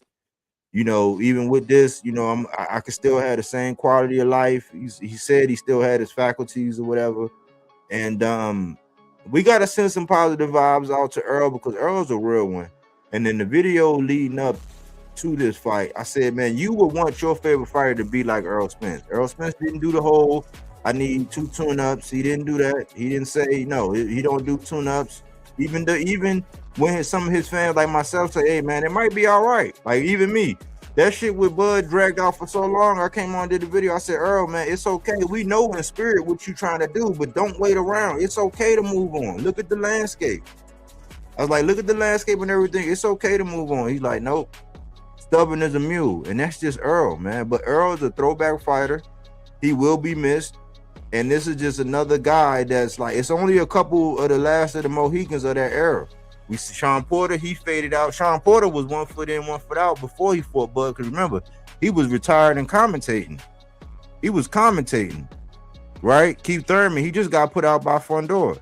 Danny Garcia, he got put out his misery by Laura. He came back and he came out and went out on a good note by picking somebody that, he match made himself, put on the event, and went out with a win, right? But he's done. Kell Brook, he been done. He went ahead and had that crazy fight with Amir Khan way too late after the fact and all that. So this era and that group of individuals in that age range, Bud, he got his Canelo thing and he out the door. Their era, aside from Canelo and the Charlos and Lara, people of note, those are the only guys left. And Earl was the trailblazer because he was the big fish. Contrary to clown ass Timothy Bradley talking about big fish my ass, Earl was the big fish. He was the big fish. That's the same reason why Virgil was saying that was the dream fight. He wanted to fight, and why? 2 Texas boys fighting in Jerry World. That would have been a big bag if Earl had been any semblance of who he used to be. But that's why everybody wanted, because they know Earl was really the truth. So Earl, don't hold your head down. You got some real fans, people that is not ashamed of what you was able to do. Your career got bookended, right? You had inactivity, you had some car accidents, you suffered that loss to Bud, but you still a soldier in our eyes. We still respect you. Your life, your legacy, your name, all that's gonna live on, man. You was one of the realest ones out there in how you approached the game and how you fought with tenacity and breaking people down. Shoot, Michael Irvin said he be breaking, mother.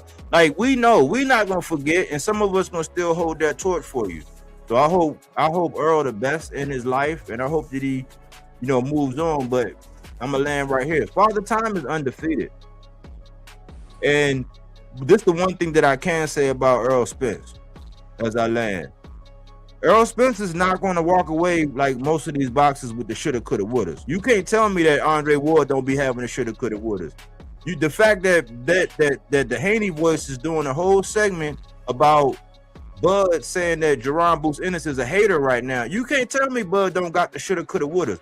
Earl walked away knowing that, like, I gave it, I did whatever, I risked it. I said, look, man, if I can do this and do that, I'm gonna see how I look. If not, I'm retiring. Earl ain't gonna have the shoulda, coulda, wouldas.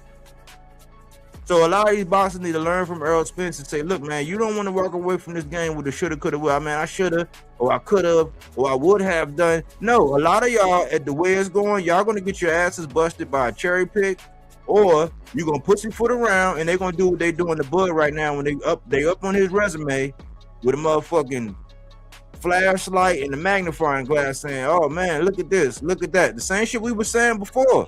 Like, nah, man, that shit is like, it's kind of tacked all together. It's like, yeah, he's a bad boy in that ring, but that man got the shoulda, coulda, wouldas. Earl went out without, you know what I'm saying? He's not going to have that. He's going to be able to enjoy his bread. You know, people going to love to have him on the show. He's going to be a part of whatever whenever he decide to pop his head out and be a part of whatever. And it's going to be genuine. He's not going to be the darling of all the media. He ain't going to go on this media run where you see him everywhere and at parades and all this and, you know, putting his arm around all these guys. No, he's going to go live his life. And when he's invited out to be to a function to do something, people going to love, they're going to want signatures. They're going to stand around and want pictures. Why? Because of the kind of fighter he was. And I'll land right there. Well, for me, I wanted to come out and say this now that we're in the meat and potatoes. Offline, me and Body was talking, and I came up with a realization, and this realization was this. When I look at the two fighters, and I was a big fan of both of these guys, right? And I say, all right, how did Bud go out? Bud goes up 2 divisions, takes 13 months off, whatever, and he bags the Canelo fight. Impressive victory and an impressive performance in the Canelo fight, right? Errol Spence, he comes back. He comes back to boxing after a 3-year layoff, moves up 2 divisions, and no tune-up, and he's gonna fight Tszyu, right? So I say to myself, okay, in terms of everything, all right, Tszyu's last fight was a victory and things like that. Canelo's last fight before he fought Bud was a victory. Canelo's last fight had serious questions because of William Skull and Skull moving, and brought up the question, what? Canelo's the great fighter, but he couldn't cut off the ring on Skull, and Skull is now punished because Canelo couldn't cut the ring off on him. These are things that I was saying. Ultimately, this is where it came. I said to myself, who left the sport with a better impression on me? I'd said, hands down, Errol Spence. Because Errol Spence didn't leave the sport by trying to shit on the sport. By saying, oh, who does the WBC think they are? And then Bud left with all of this controversy. You do something great, and then you shit on that greatness with the controversy. Prior to that controversy, to that particular controversy, you were asked about the Errol Spence fight. Would Errol Spence be a Hall of Famer? You said no. So 2 things you did back to back was making people be like, who the fuck does Terrence Crawford think he is at this point? Errol Spence made your career. You got the notoriety you wanted to bring to Omaha and everything from everyone, not just the Terrence Crawford fans, but from everyone. You made a lot of people eat crow. And then you take that back when you said he's not a Hall of Famer. And then after that, you do the WBC thing. When the WBC never stripped you, it was the IBF who did it to you twice. So if you're going to shit on a sanctioning body, why not go after the sanctioning body that stripped you twice? 140 and 147.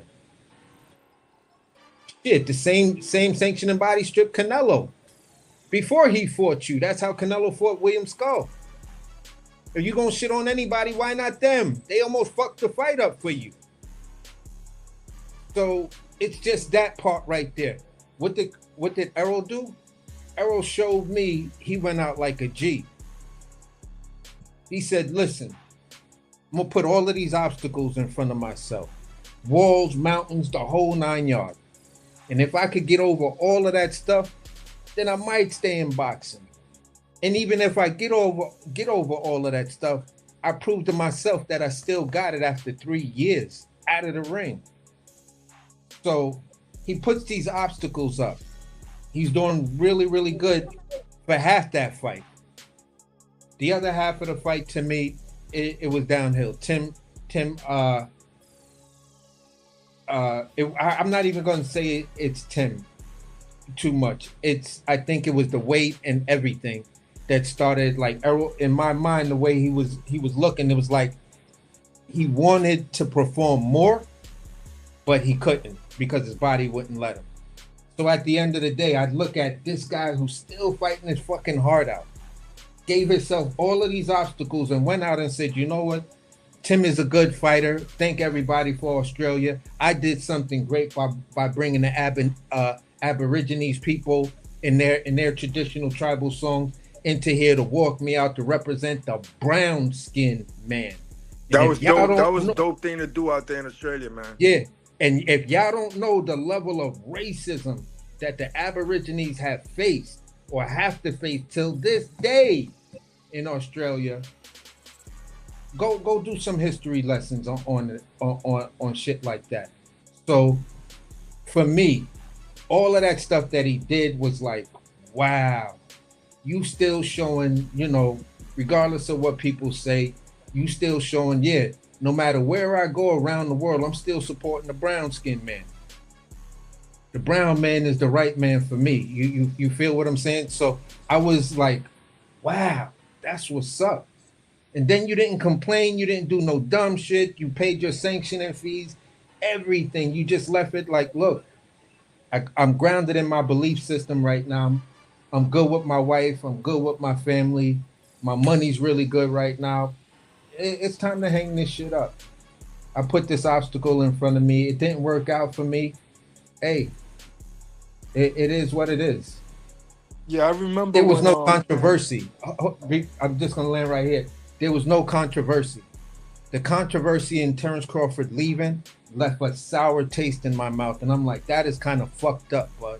Because you it's like you went and you snuffed the little nigga that never had a beef with you. So, if a Bud Crawford fan don't like the fact that I feel Errol Spence left the game much better and with much more integrity than Terrence Crawford, prove me wrong. And that's where I landed. Yeah, I remember when Coach Bermudez took one of his young guys that was undefeated, a Puerto Rican kid, to give Tim a tune-up out there in Australia. And he noticed that Aborigine hate and all that, and he came back and spoke on it. And it caused a little rift, man. And I told him to stay on Australia neck. Because he has Polanco, and look, Paro has a belt now. So he could have built on that hate, man, and bring Polanco to Australia and try to get that fight. But I wanted to touch on Tim Tszyu. I like how Body mentioned Zayas as a potential fight. Him to welcome Zayas at 160. I like that fight. And I fuck with Tim Tszyu because his pops. But I can't. The Harrison loss, man. I hated that fight. And I had the same feelings watching Spence. Yeah, me too. Tony Harrison that fought Charlo the first time would dance circles around Tim Tszyu. You know what I mean? So I didn't like seeing that version of Tim in there, of Harrison in there with Tim. And the feeling was worse towards the end of the fight, seeing Spence in there. You can't take away from his heart, but you could tell, man, that wasn't 40% of Spence, man. Spence stops Tim.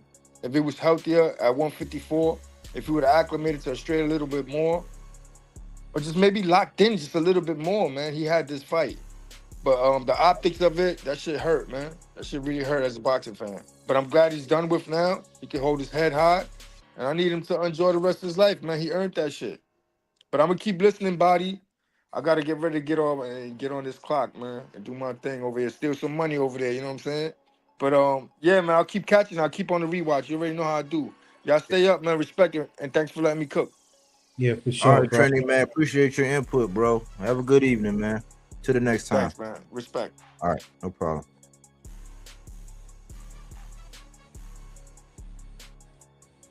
But for me, at the end of the day, bro, I enjoyed the fight, but it was hard to look at. I I even enjoyed the Tony Harrison fight, and I'm with Trini on that one because that Tony Harrison fight broke my heart because that was like I was speaking high, like, listen, Tim Tszyu ain't got the technical ability to match Tony Harrison. Tony Harrison gonna beat the shit out this dude. He just gonna outbox him. And you know, he showed out that night, got those 4 or 5 uppercuts or whatever, and I was just like, damn, he actually made a meme out of my guy. You know what I'm saying? But at the end of the day, I still had respect for Tim Tszyu.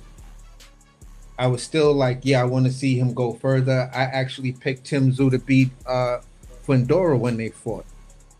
And for me, I was like, yeah, he about to do something nasty to Fundora until he got the cut, and then he just spazzed the fuck out. It's like, bro, it's just a cut.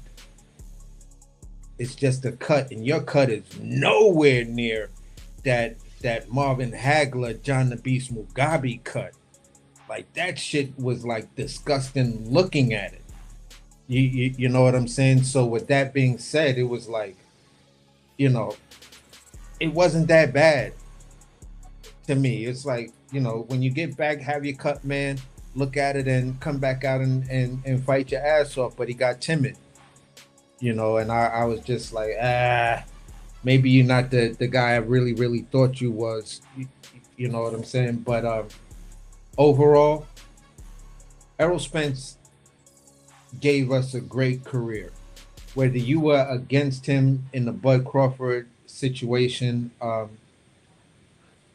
whatever the case may be, that man gave us 6 years of being a champion, 6 years of fighting at the championship level. You know what I'm saying? He was a former champ. He lost to a former champ. Yeah, for some people, Tim Tszyu was a former champ. So for people to try to be like, and bellyache, it's like, yeah, but the guy he lost to was still a former champ that actually was doing his thing, and on his way there, if I'm correct, on his way there, he took fights that he didn't have to fight while he was waiting. No, he didn't make it. No, I'm sorry. He wasn't a former champ, if I'm correct, because he lost to Tim Tszyu. I mean, he lost to Fundora in the championship fight. But he took on fights that he didn't have to take in waiting for that Sebastian Fundora fight or whoever he was going to fight. And he showed up and showed out. So he was showing that people like, yeah, he's a dog. He's ready to do his thing. And you feel what I'm saying? He had a couple of bad outings. Him and Errol get in the mix. Errol doesn't, you know, he's not where we thought he was because of the layoff and stuff like that, and maybe some other things. But at the end of the day, Errol answered some questions for me like, yeah, he can be taught how to fight differently. Does it work for him? I don't know. I don't know if it's you know, the type of thing that I had asked myself, you know, would he have won this fight if Derek James was with him? Part of that question eats me up and be like, hell yeah. Because whatever whatever it was, it worked really well for them. And Tim Tszyu is no Terrence Crawford. So with that being said, I was just, you know, I was happy that I retired based on that performance. The sad part to me was I would have rather retired you like, you know, people look at their best basketball player or baseball player. You retire on the team you started with. Now I could, no matter what I do, I could go to that stadium and see your jersey held high. If they want to carte blanche and do it, okay, fine. You know, but just to know you started your career and you ended your career here, that would have, you know, been the type of thing that's like, yeah. And it would have gave Derek James, you know, a hell of a lot of like, oh yeah, I gotta go see Derek James now. You feel what I'm saying? Because when you walk in there, you like, this was the home of the legend Errol Spence. So that's like the only thing that's like, if I had a wish list, that would be that wish list. Not that he won the fight. My wish list wouldn't have been he won the fight. My wish list would have been you ended your career with Derek James. And win, lose, or draw in that performance, I'd have still supported you, but you ended your career with Derek James. Yeah, I'll say this: Tim was the champ. Okay, all right. He was the interim, and then he got elevated after Ocampo, and then he lost to Fundora. But All right. yeah, it crossed my mind. It crossed my mind, but again, that's just one of them. We never know. We would never know. But I think like you said, Earl did put a lot of obstacles. Unlike these other guys who I said we're not giving them the benefit of the doubt, we give Earl the benefit of the doubt because of the kind of soldier he is and how he approached the game. But he put a lot of obstacles. A new coach, jumping up 2 divisions, 3 years, coming off of a stoppage loss. He put a lot of obstacles. He's a bad boy, man. Like Earl got big cojones, man. So I don't know if Derek James would have made a difference because it's times when I've seen Jamel Charlo not listening to Derek James. I've seen Errol not listening to Derek James. It's like it just depends on what was going on that night. And for me, one of the biggest things was I didn't like Earl's stance. I didn't like his stance, that wide stance. It made him slower, and everything was telegraphed. Like you could telegraph. Like Tim could see that shit coming from a mile away. So Earl still caught him. You know what I'm saying? But once I seen Earl doing all that retreating and on the back foot and doing all that, I said, man, that's not Earl, man. That's not Earl's style. And he was surviving, but he survived. Whether Tim showed mercy or not, Earl still made it all the way through it. So, Earl, nothing to hold his head down about, man. Yeah. But what you got, AJ? Yeah, I was just ready to say, somebody just said what you just said. It was the first round opening bells. They said the catch in red. Once Earl missed that first left hook, I mean Tim was ready fuck him up or something. And I watched it, I'm like, oh hell yeah, he missed that thing. Like you said, it's like he's slower, like he got slower somehow, some reason. And like he was never like that. He used to be in your, in your grill. Like I don't know, man. But I gotta say this real quick about Earl. Yeah, bro, he don't owe nobody nothing, bro. You can tell even the build up and the media. He ain't even want to talk to him, bro. He ain't want like. It's like he treated boxing like it's almost like, all right, I'm done with it, but let me just turn. When they say like when you turn your head back, or like what they say, it's something. It's a story in a Bible where Lot and his wife, where the angel was telling Lot and his wife not to look back, or they turn the stone. Right. Yeah, Right. you know what I'm talking about. Yeah, it's like that. Like he was done with boxing, like period.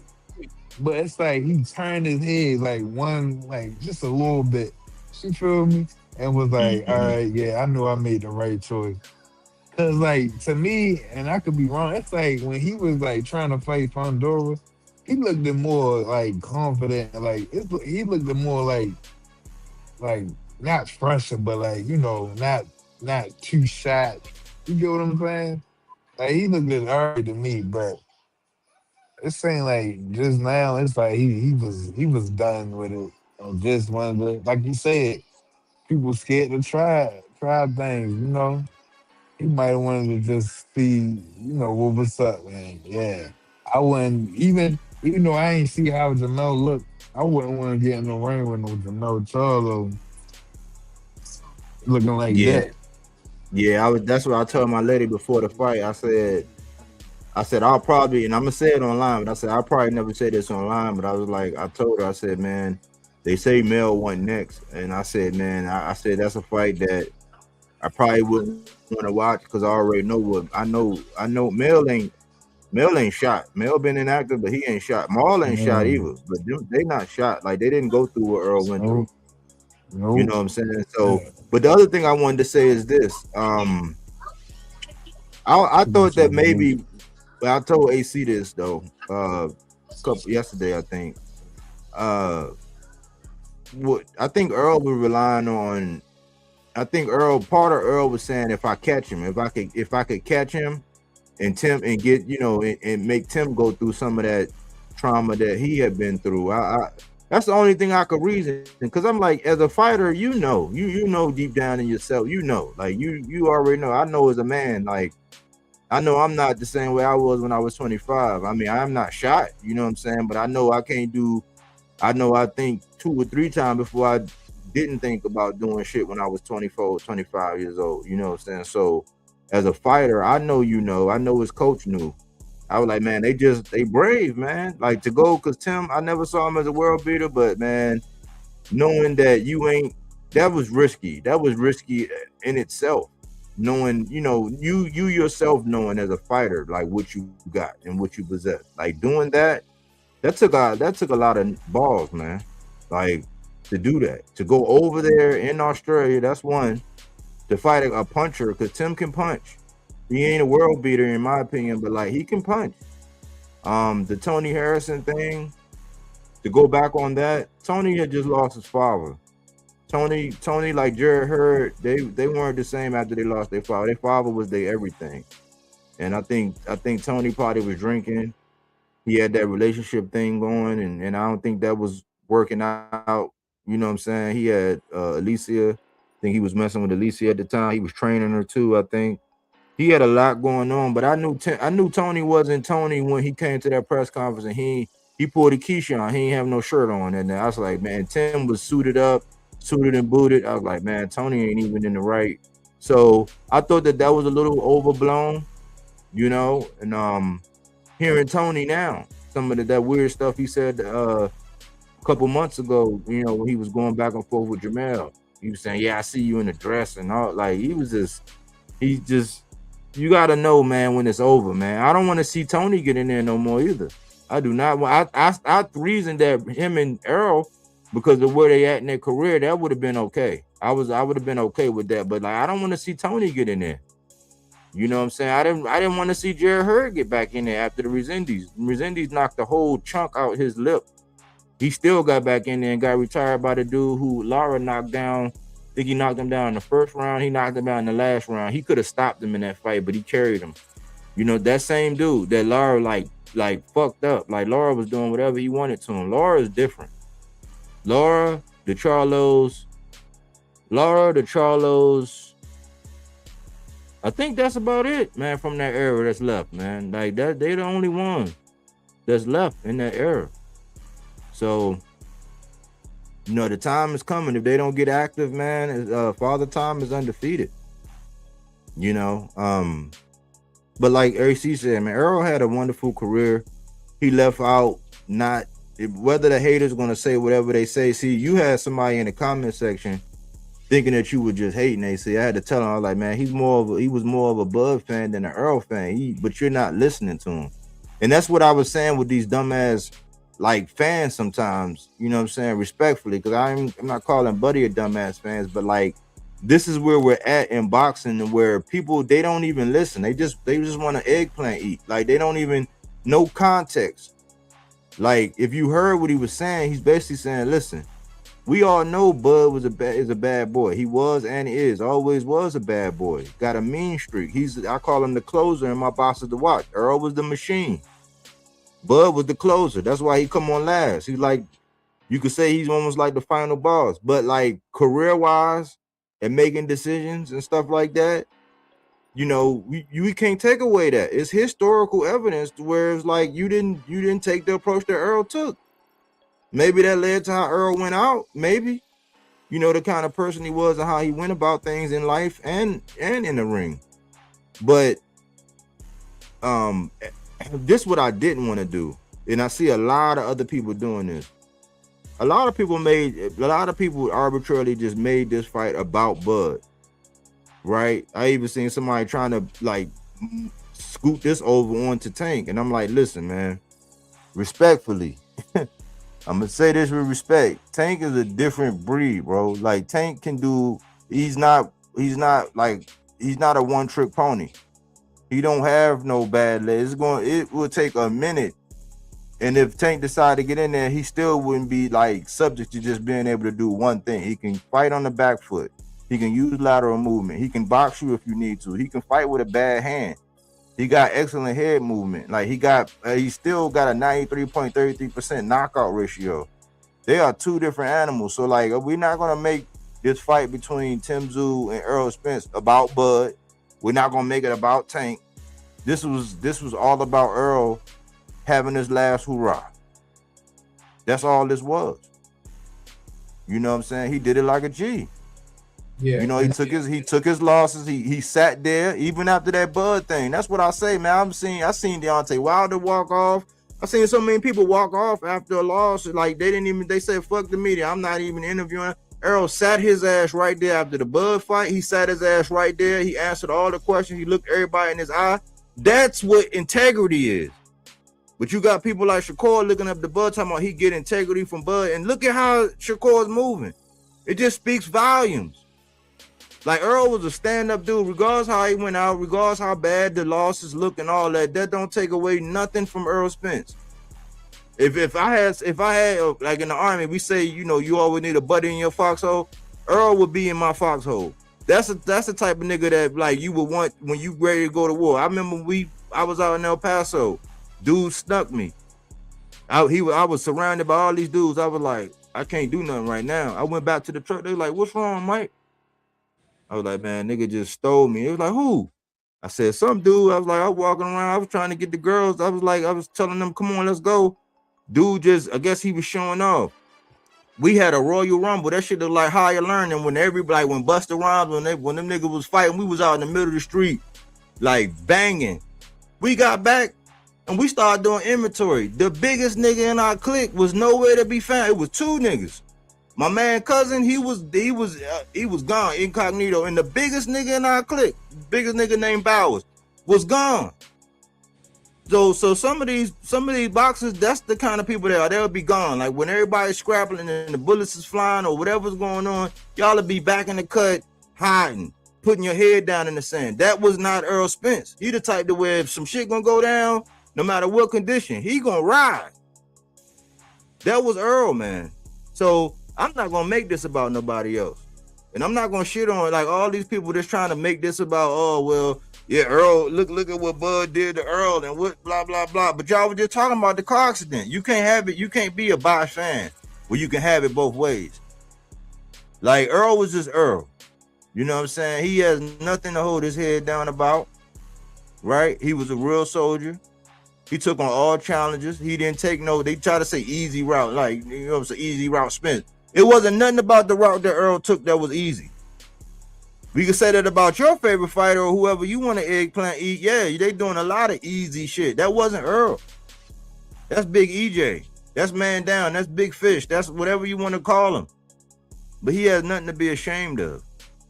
So I wanted to do this episode, man, just to honor Earl, man, and the career he had. He gave us a lot of good times.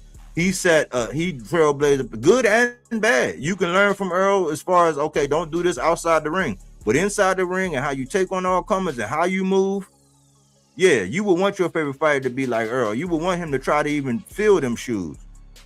And let's see how he do. He was still 3-strap champ in the welterweight, the glamour division, when boxing like was lacking because of Floyd being gone. So Tank, Wilder, and EJ, they was holding it down. And the twins, they were all holding it down. So I just wanted to put that out there and say this, man, because it's like boxing talk is just like how these fighters move. Boxing talk around boxing is just like how these fighters move. Everybody want to talk about the stupidest shit and they so disrespectful. They're so disrespectful. Like, hey, AJ, I heard somebody try to lump Devin Haney in the same conversation with Errol Spence, bro. I said, you niggas is zombies, man. Y'all just, it's no way. Yeah, because all Devin want to do is fight the best. Well, why are we in purse bid with a nigga that ain't even stepped foot at 47 yet? And you just Is that big EJ energy? Fuck no. What EJ fight that I could think of went to purse bid? You feel None of what them, bro. you feel what I'm saying? So Straight it's like, smoke. you're telling me two different things, and you know, sometimes you just have to, like, when people are at the end of their career or whatever, that's the perfect time to now put them under the microscope, because they're not fighting anymore. We don't have to be protective over the fighter. He's done in the sport. There is no good, bad, light. It's only good, bad, or indifferent. And we are, each one of us as a fan or non-fan, will come to that conclusion. I feel the way I feel about Sebastian Fundora right now. I'm not, he's still growing on me. I know he's nice, but I just don't like him. At the end of Sebastian Fundora's career, I'm going to give Sebastian Fundora all the respect he deserves, and remember and highlight points in his career that I'm like, I don't like the dude, but he still impressed me. Some fans can't come to that conclusion. I don't like you, but you're still impressive. It's just that. It's nothing wrong with admitting I don't like this fighter. Yes, he's nice, but I don't like him. I don't like his stance. I don't like the way he throws punches. He looks like he slap punches to me. Whatever your criticism is, it's okay. It really is. But at the end of the day, for those people who don't like Errol Spence, you feel what I'm saying? For those people who are calling Errol Spence fans Errol-sexuals and stuff like that, I participated in calling a couple of dudes Spensitive, which pissed him the fuck off. It was like, what did you say? I said, you're Errol Spensitive, my guy. Like, come on, bro. I'm just talking about boxing. The tribal shit, we can get past that. I'm still a fan of both these dudes, but you being extra sensitive right now. You feel me? But look at where I'm at right now. Look at what the fuck I'm doing today. That just shows you the integrity I have for the sport of boxing, not for any one particular individual. Look at what I said earlier. I feel Errol Spence left boxing with way more integrity than Terrence Crawford did. There is nothing negative to say about him. You can still, oh, well, what about his interview? That was his truth. We know how it went, but it was still his truth. We still can look at him and be like, Earl, you my dude, but you were capping on that no sparring shit, bro. You could have, you know what I mean? I still fucks with you, my dude, but was some real shit, you know you was capping, right? And you'd be like, yeah, you know I was capping. All right then, my nigga. We still cool, though. Don't nothing change. Don't shit change, bro. For real. But at the end of the day, that's how you be with the fan, and they like you for that. All the people that I know that are celebrities or real millionaires and billionaires, the thing that attracts them to me and says, you know what, if I'm doing something and I'm around and I think it'll be something that Chef Mike a lot, I'm gonna give him a call. Or my man Murder, or whatever they call me. I'm gonna give him a call. You know why? Because win, lose, or draw, I'm still the same person. If I'm rocking with you, and even though you a celebrity and you do some dumb shit, I might be like, bro, that shit wasn't cool, man. Like, I don't know how people gonna look at that, but that shit wasn't cool. Yeah, you right. Them other niggas wouldn't have told me. Oh, that's why I fucks with you. And that's it, bro. I could not like you, but still be honest about what I see from you. You know what I'm saying? I like what I've seen in Errol Spence. I like his career. Just in that situation versus Bud, I leaned on the Bud side. And then when I couldn't find the space between that, I just went to the Bud channels, the Bud Buddy channels, and sometimes I even got arguments with them because I was like, nah, y'all tripping. Errol ain't scared of Bud, bro. That nigga's not scared of him. No. I'm not gonna believe that. At the end of the day, it's, you know, if you want to say it's easy, if the majority of the fights are in-house, then that's the easy route. They're right there. I'm a king. I got a harem.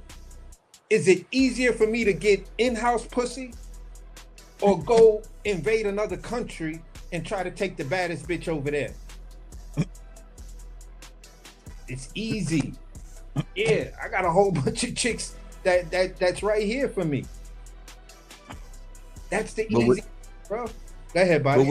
But with that point, man, this is what I always used to get them with, you know, when we used to get into those things. I'm like, well, who's gonna go get the other straps? Because when you listen to Bomac, don't take my word. Bomac said, yeah, Ugas, that's a dangerous dude. But then when they asked him, they were like, nah, we ain't gonna fight Ugas. I'm like, okay, so he got the other strap, and y'all both saying y'all want to be undisputed. And then when it came down to the Manny Pacquiao, Bomac once again said that he said that we didn't think they had the money, so we turned that fight down. He turned down the Manny Pacquiao fight before the Ugas fight. When Manny Pacquiao had that belt, Bomac and them turned it down. When they got over there to Ugas, and him and Ugas had history in the amateurs. So he was like, nah, we ain't, you know, Ugas here, that's a bad dude. Earl had, so when they say easy route, it's like, well, somebody gonna have to go collect the straps. Earl had already had a strap before Bud got up there. Bud went the WBO route because that was Jeff Horn and that was Top Rank. So he went that route. So he got that after Jeff Horn beat Pacquiao. Earl had the IBF. He was talking that French shit about Sean Porter. So Earl had to go get that strap from Sean Porter. So that was 2 straps out of the 3 because Bud had the WBO. Earl had the IBF. The only one left was the WBA, which Manny Pacquiao had. They turned that down, and then when it went over to Ugas, they said they wasn't gonna fight him. So you could say easy route, you could play on that. Y'all, everybody know, but they play dumb about what that easy route really meant. He meaning that, okay, the fights that are easier for me to make, not easier in competition, the fights that's easier for me to make. And then did he prove him right? He proved him right. Why? Because Bud was doing all that bullshit in the negotiations, and then he walked away. So the last strap, you the last man standing, and you prove Earl right. But dummies without context don't even look at it like that. Like, he proved them right because every strap that could be made, Earl went and got that strap. That if the fight could be made or whatever, we didn't hear all this Devin Haney, Keyshawn bullshit, negotiation, all that. Only time we heard that was with who? Bud. Wanting to turn over the books and go up under a rock and get his 3 accountants and Warren Buffett all in the play. And how much is this popcorn? Oh, nah, man. What kind of butter y'all using on the popcorn? All that dumb. Oh, I need. Yeah, I'm coming out last. Yeah, we got to do a coin flip. All that dumb shit. And we wonder why he said, I'm going to go the easy route. Easy as far as being able to make a fight because Bob Arum said, we got fighters, but he don't want to fight them. That was Bob. But these dummies out here, they just talking heads and they just get on these channels and they get around together. It'd be a sausage party, a sword fighting car. It'd be like the Blue Oyster every goddamn way. It's a couple new blue oyster spots around here too. This blue, they done opened up a boots and Blue Oyster spot. It's like you can't even go over there and talk a reasonable. You can't even go over and talk and have reasonable conversation about boots without being at the Blue Oyster. Motherfucker come out with a leather vest and one of them leather captain hats and pearls and shit. Like, what the fuck? I thought we talking boxing. Oh no, this the Blue Oyster. Oh, I ain't know y'all was getting down like that. I'm out. I'm gone. But you listen to your favorite content creator because he tickle your fancy and have you get you a couple giggles, and next thing you know, you holding a foot long or quarter. You got a whole plate of the cookout with nothing but beanie weenies, sausages, foot longs, quarter pounders, half smokes. It's like, god damn. And the nigga come out talking about, I got the buns. I'm out.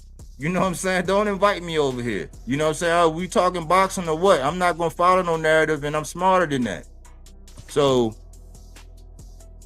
I always say, man, if AC saying something wrong, and the link is in the chat. If AC saying something wrong, or you can stop me when I'm lying, click the link.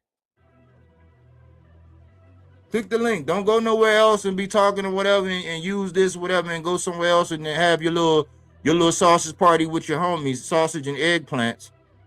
You know what I'm saying? Like, we don't get down like that. Click the link. But yeah, like for me, you know, I go with some channels and we trying to have conversations or whatever, and dudes is like Surge from Beverly Hills Cop. I don't know if y'all remember who Surge is. He's the dude that when Eddie Murphy walked into the thing, he was trying to pronounce his name Axel Foley, and he was like Ahmed Ekwan. You know what I'm saying?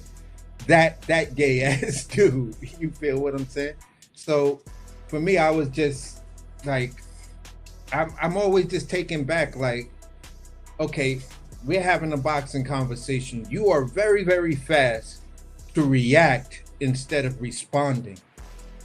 Like, that's what dudes do. The minute they hear something that they don't like or goes against their social media programming, because where you go to get your information is where you're being programmed. Here's the crazy part, and this is within the scope. I recently watched a computer scientist sit there talk to Neil deGrasse Tyson, and he was talking about AI, and he said the AI you think exists today actually doesn't exist. And I was like, I gotta see what the hell this dude talking about. Long story short, the dude was talking about the fact that everybody thinks AI is this machine or godlike machine that makes its own intelligence. And the dude was like, okay, here's a cure for all the guys online who are getting all fucked up in the head about their AI girlfriends. Just show them a picture of the group of people who actually write the prompts and everything for that AI. And that right there was like, oh shit, he just crushed it. And when you look at how people maneuver on social media, you're maneuvering like you need to go to these different developers and coders to get programmed so you can spit the shit they need you to spit and spread the gossip that you need to spread without using your own brain. And you see that across the board, and no matter what the medium is, people go where they need to go to get programming. That's it. We are AI. And when you go on social media, you act like you're part of an artificial intelligence. You don't act like there's a human behind you, or there's a human behind saying the shit that you're listening to. Listen, it's been proven that I can be wrong. Devin Haney versus fucking Brian Norman. I was wrong. I was a little bit off on my facts of whether Tszyu was a champion or not.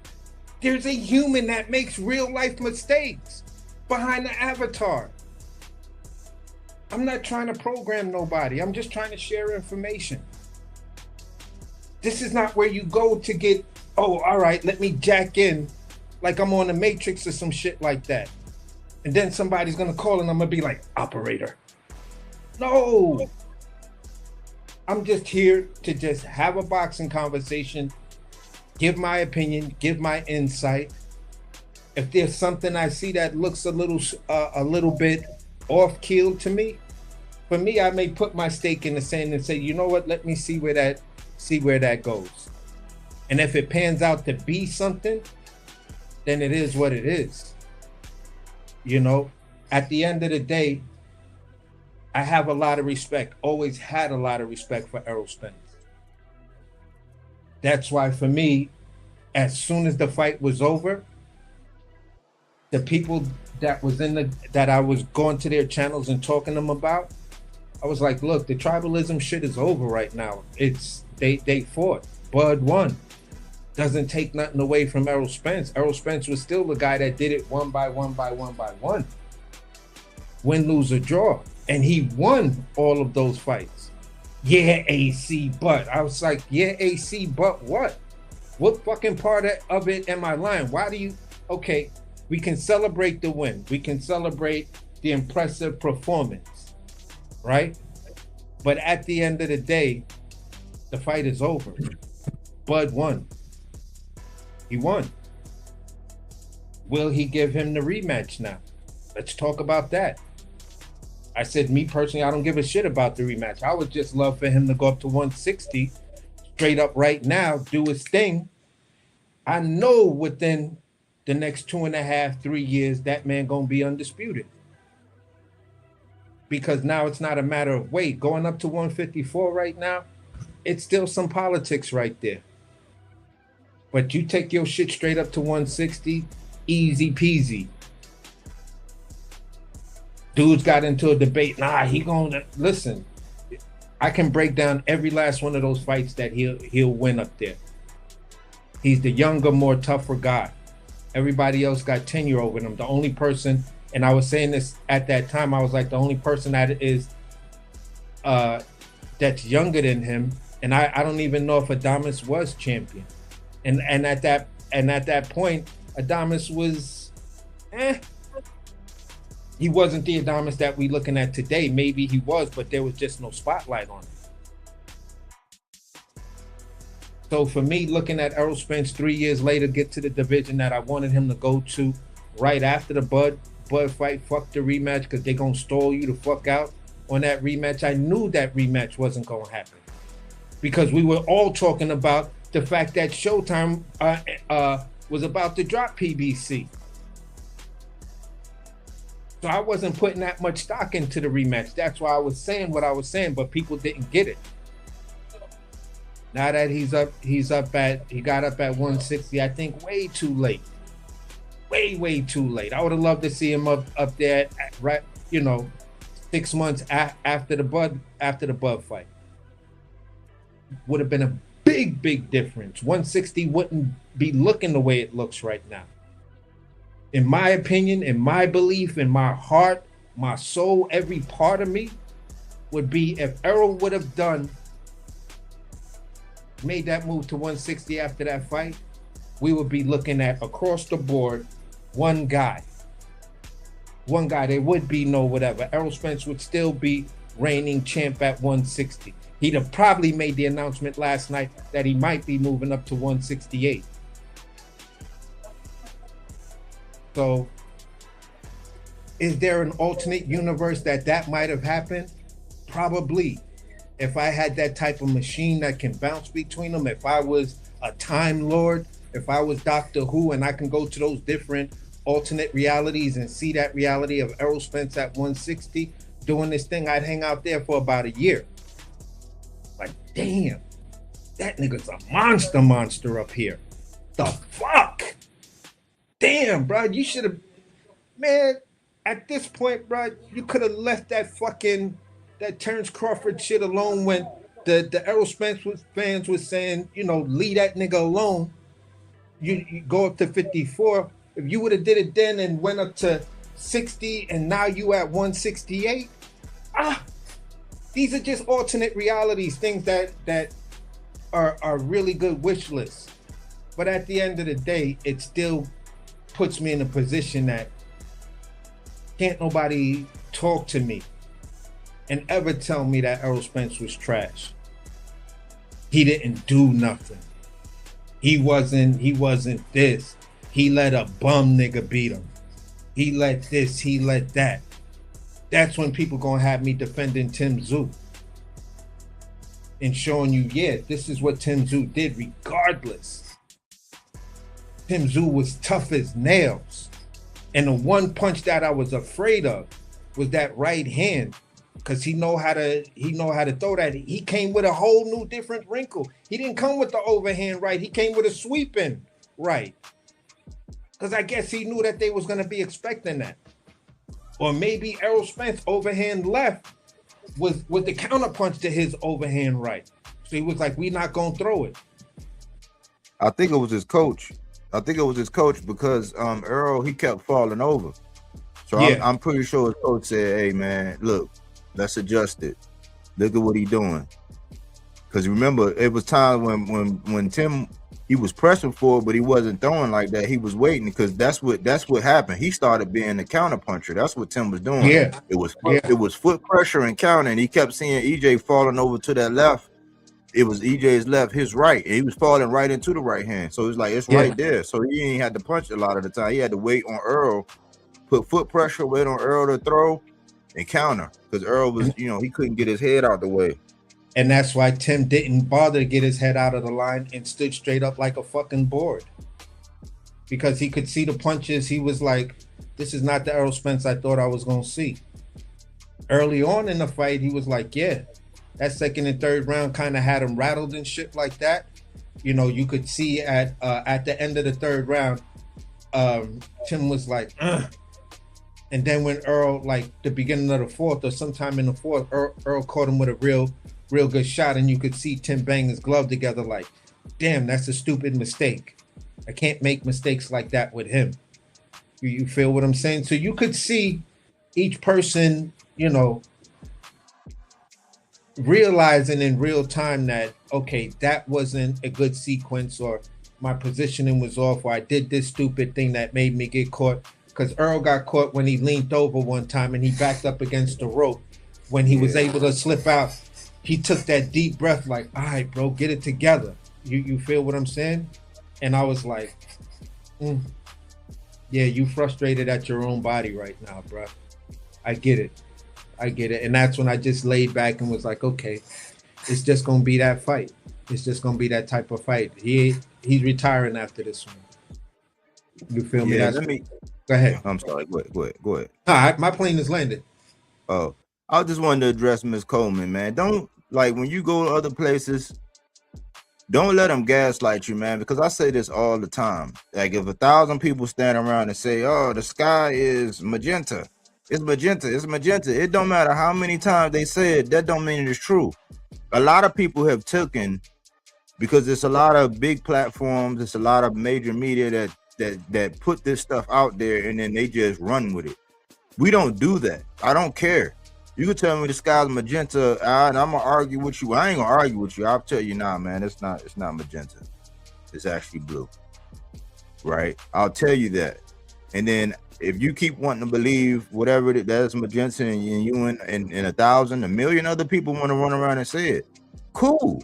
You're not gonna gaslight me. That's why I got that saying. You can't gaslight me. I'm already lit. And I say that because just like everything else, people always take the results of a fight and they try to change history. Those are two different things. That's why we always talk about compartmentalizing. It's like I compartmentalize. Like, I don't like Devin like that. I'm not a Devin fan, but I compartmentalize. I say I gotta respect what he was able to do with Brian Norman, and I compartmentalize, right? So we gotta compartmentalize. There were so many different things, and I'm gonna say this verbally because I put it all in the chat so that people want to play back and also to address Ms. Coleman on this. But they'll run around saying all kind of crazy stuff. But the reality of the matter is, Errol and Bud had the red hoodie, black hoodie moment. Errol had on a red hoodie, looking brolic as fuck, big gold chain. Bud had on the butter Timbs with the black hoodie, and Bud was small as shit. Bud was at 40, and that's when he was like, bet $1 million. He's like, oh, they gonna say he too weak, he too whatever. That's when he said, and I said, okay. In hindsight, Bud was prophetic, but how did that come to be? Because in the interim, getting all the way up there, he made it to where that was. Everybody knew that Errol had been there for the longest time. He came in at 54. He had like 1 or 2 fights, then he dropped down to 47. Everybody knew he was a big brolic boy. Floyd had said, even before the Bud fight, that he saw him going to 160. Errol should have been at 160. He stayed there because Errol truly wanted undisputed. Nobody wanted to fight him. Nobody really wanted to fight that dude, man. Like, when Bud was down there at 140, there are interviews. Like, that's why I say, do not take my word for it. There are interviews where Bud was saying that Keith Thurman was the man. He got undisputed, and what did he do? He moved up and fought Jeff Horn on some in-house. That's why I be saying it tickles me when everybody be talking about that in-house shit, because Floyd came out and said, yeah, we pretty much worried about the PBC. Like we doing everything in-house. Oh, here we go. That's what in major media got out there with this PBC narrative. Say, oh, this is all they want to do in-house. Top Rank, that's all they were doing. Tim Bradley was one of the people he was one of the front runners for this side of the street shit. Tim Bradley was one of the front runners for this side of the street shit. So what did Bud do? No, it's not automatic that when you get undisputed, you can just move up and get any. That sometimes you gotta put in paperwork. The WBO, more than likely with the WBO, you can do it. But like there's like with the IBF, you gotta put it in. It's not guaranteed, but more than likely they're gonna allow you to do it. If you got undisputed, you just gotta put the paperwork in to do it. But he said Keith Thurman was the man. Keith Thurman was the man. He was with Max Kellerman in an interview saying, no, Keith Thurman is the man. That'll be the fight, blah, blah, blah. Everybody was saying that Keith was the man. Why? Because Keith had it before Earl really got lit. Earl had to go get his out the mud. He had to go over there and face Kell Brook. I got the brownies for you. You know what I'm saying? They was throwing brownies at that man. And he went over there and broke Kell Brook will. That's when he got the IBF. Keith Thurman started acting like a pansy. He started running around like, nah, you know what I'm saying, doing this. Then he wanted to go play the flute, and he got in an accident. He hurt himself. He got in an accident. Then he was off. He got married. He wanted to play the flute. He had some kids, all of that. But Bud was saying that Keith Thurman was the man. He moved up and fought Jeff Horn, and then they played that side of the street shit. I'm going to say the same shit Shakur's doing right now. I'm going to be over here on this island. I'm going to throw all these rocks over. I'm going to keep throwing rocks and rocks and rocks. But I don't got no intentions on doing that. I'm going to make him come to me. I'm going to make him and then use the media because they would say, oh, man, look at the PBC. Because a lot of people got cut off. And remember, the PBC is not like these other promotional companies where you really can't, to a certain extent, unless you in there, you can't make no money with the PBC. That's why a lot of content creators that's why they go hate on the PBC, because you really can't. You can't, unless you're in there, unless you're on the inside, like Brian Custer, he get the interviews and all that, but like you really can't make no money off the PBC like you can with these other places. So that's how that whole thing, that's how that PBC shit started. And that's when them narratives started coming with this all the PBC want to do, all blah, blah, blah. And then a couple times when the PBC fighters fought Top Rank, they lost. So then that narrative grew. Oh yeah, look at what Top Rank fighters are doing to PBC. No, Top Rank fighters. Why you think they got a diet? Why you think Belonga had 16 fights, 16 first round knockouts on that diet? And then look at what happened when they stepped him up. That's the same diet that Shakur had and how they built him. Tszyu, he kind of jumped out there and did everything that Devin did before him. So he had a small Top Rank diet, but Tszyu grabbed his nuts and started doing some big boy shit. And that's how he broke the mold. He just didn't get no credit. Why? Because the media wasn't pushing him. Devin and them had sold up the media. So this shit go way back. And all these politics, there was plenty of time when Bud said, no, I don't want to fight him. He went on Akin Barak and said, no, I don't want to fight him. They'll fight behind me. Then Earl got in that second car accident. He said, man, tell Earl get his panties out his butt and fight me. I'm like, hold up, cuz, you wasn't talking like that before. Now, you know this man is out because he got this injury now. You didn't want to fight Sean Porter. Remember, we was going through the Keyshawn. It wasn't like Jonathan and David, like Keyshawn and Shakur, but they was on that brotherly love shit too. Oh, no, that's my friend. That's my homie. And Sean was, yeah, man, I don't think, it would have to be saying the same Richardson Hitchens shit. He didn't say life-changing money. He's like, but yeah, it would have to really be. But we always talked and said if we ever had to. And Sean didn't even want to do it, so they were playing that game. But he had a belt. And Keith, Kenny, he always like Earl. Kenny was high on Earl. He happened to be Sean Porter's father. So Sean always was hating on Earl back then. And then when Earl did what he did to him, he fought him at his own fight and dropped him. Sean didn't respect him. Sean didn't really give him his full kudos. He ain't never really get right after that. Why? There was some shit between Kenny and his son.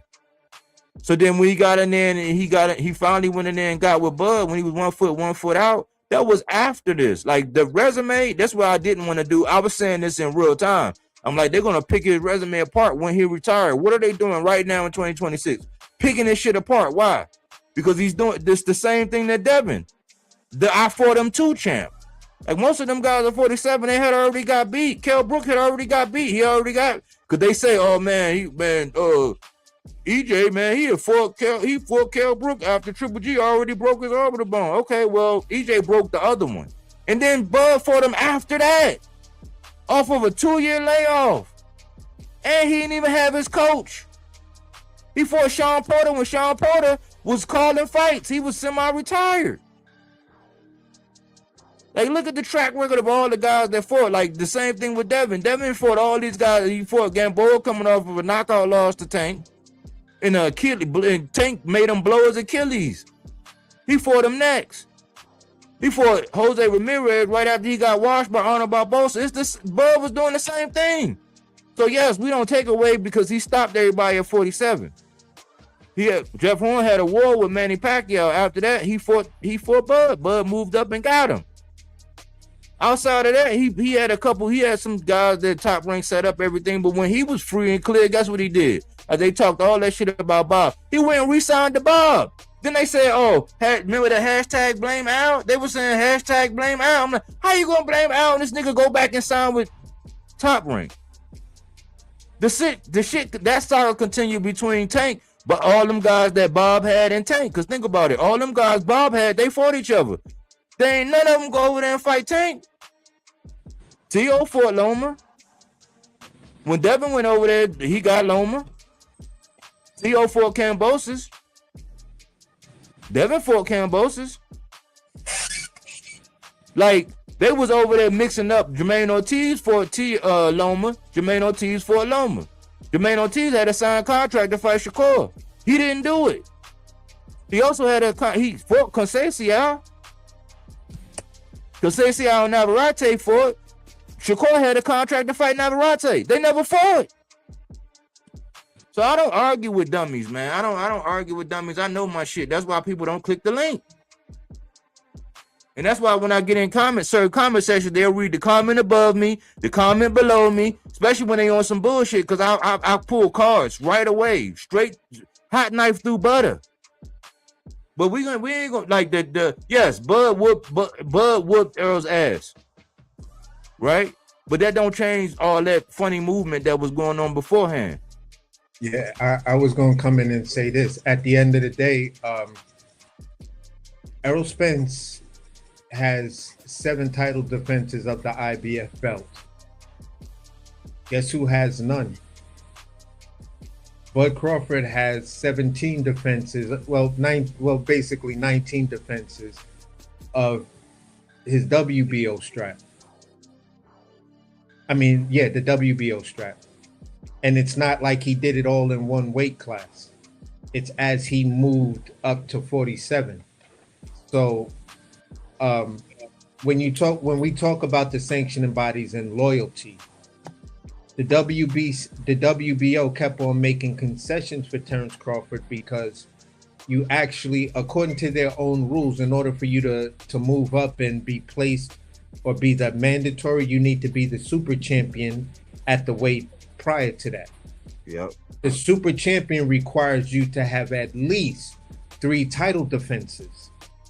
How many title defenses did he have at 140 and at 135? Or even at at 147 he had 7 title defenses.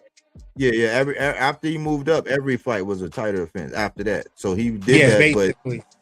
But he never defended his undisputed. Exactly. So that's kind of where I was getting at. But the point being is that, okay, you have your loyalties, and this sanctioning body moved a certain way for you. You know what I'm saying? Up until you fought Errol Spence, there was no drama in any of your fights. No this, no that, no whatever. You fighting Jose Benavidez pretty much came out of the blue. Same thing with Hank Lundy. You feel what I'm saying? So you moved a certain way, and then when you got here, it became messy. Errol moved a certain way until he met you, and then his career got messy. But the messiness with you, well, no, because the messiness was with you and Manny Pacquiao. That was Bud and Manny Pacquiao. That was messy. You know what I'm Yep, that's saying? the other So, thing. That's the other thing. AC, yeah, because he was saying Keith Thurman at first, and then they yeah, wanted Manny Pacquiao was the bag. yeah, Like he was the bag. He was the bag. You know, as when Earl was making his bones, everybody wanted that Manny Pacquiao because he was the bag, and ultimately they turned that down. yeah, and that was all in the social media. That was all over the place. You feel what I'm saying? When you stepped up to 47, Earl was looking for that fight. Earl then there had that fight in the bag, but the WBO broke its rules, to give you that fight, to stop those negotiations in their track, and did not allow Errol Spence to unify, because that's what they basically did. Errol Spence was already the IBF champion. He wanted to unify with Jeff Horn, because before Bud got up there's all of these interviews, at least 3 of them, where Errol Spence is talking about, I want Jeff Horn. I want to unify with Jeff Horn. After Jeff Horn beat Manny Pacquiao, it was like a race for 147-pound people to look at Jeff Horn. I believe at that time, Keith Thurman was even talking about a Jeff Horn. He didn't want to recognize Errol Spence or Terrence Crawford, but he recognized Jeff Horn. So at the end of the day, there was the race to get to Jeff Horn. WBO blocks one champion from unifying to give the guy coming up the opportunity to fight for that scrap, to fight for that belt. That's when go ahead. And then they played games with Keith. They were saying Keith ain't want to fight, and that Keith wanted $10 million and all kind of stuff. Like it was messy. Like you said, it's documented, man. It's like people gonna go back, man. I was saying it in real time. I got videos in real time, so I know it like the back of my hand. Like you can't just tell me you can't. That's why that shit be rolling off. I don't even engage with certain people when they start talking that dumb shit, because I'm like, you don't know what you're talking about. So I just ignore them if I can. And that's why for me, I was like, bro. So what y'all think about this Josh Kelly and Boots? Yeah, it's looking like that situation all over again. It's like somebody's looking at those playbooks and figuring out, can we do this type of thing? You feel what I'm saying? To whereas Boots is going to be looked at as Terrence Crawford, and Josh Kelly's going to be looked at as, Jeff Horn. But overall, the point I'm making is that looking at Errol Spence's career, with the exception of one fight, you heard him say, I would like to fight somebody, or you didn't hear nothing at all, and then you heard the fight being made. Then you heard Errol Spence, in that little thing between him and Tank of who's really going to be strap season. You feel what I'm saying? And Errol Spence takes that over and says, I'm going to be strap season. Tank says, all right, I'll give it to you, bro. That this strap shit don't really move me like that. You feel what I'm saying? But you can have it. You know what I'm saying? And then, boom, he goes after it, owns it, becomes strap season, Mr. Big Fish, the shark knocking at the door for every champion. Like, that was a whole marketing ploy that he created just off of what he spoke of. You feel what I'm saying? In Terrence Crawford's run, at any weight class, what was the marketing strategy behind it? What was the thing that the community, the boxing community, was quoting about him? Like Abdullah Mason, I got the appetite for smoke. Boots Ennis, in and out like a robbery. Errol Spence, strap season. What was Crawford's? as a fan of his, I still didn't have it. Like the thing that got everybody behind you in your run. You feel what I'm saying?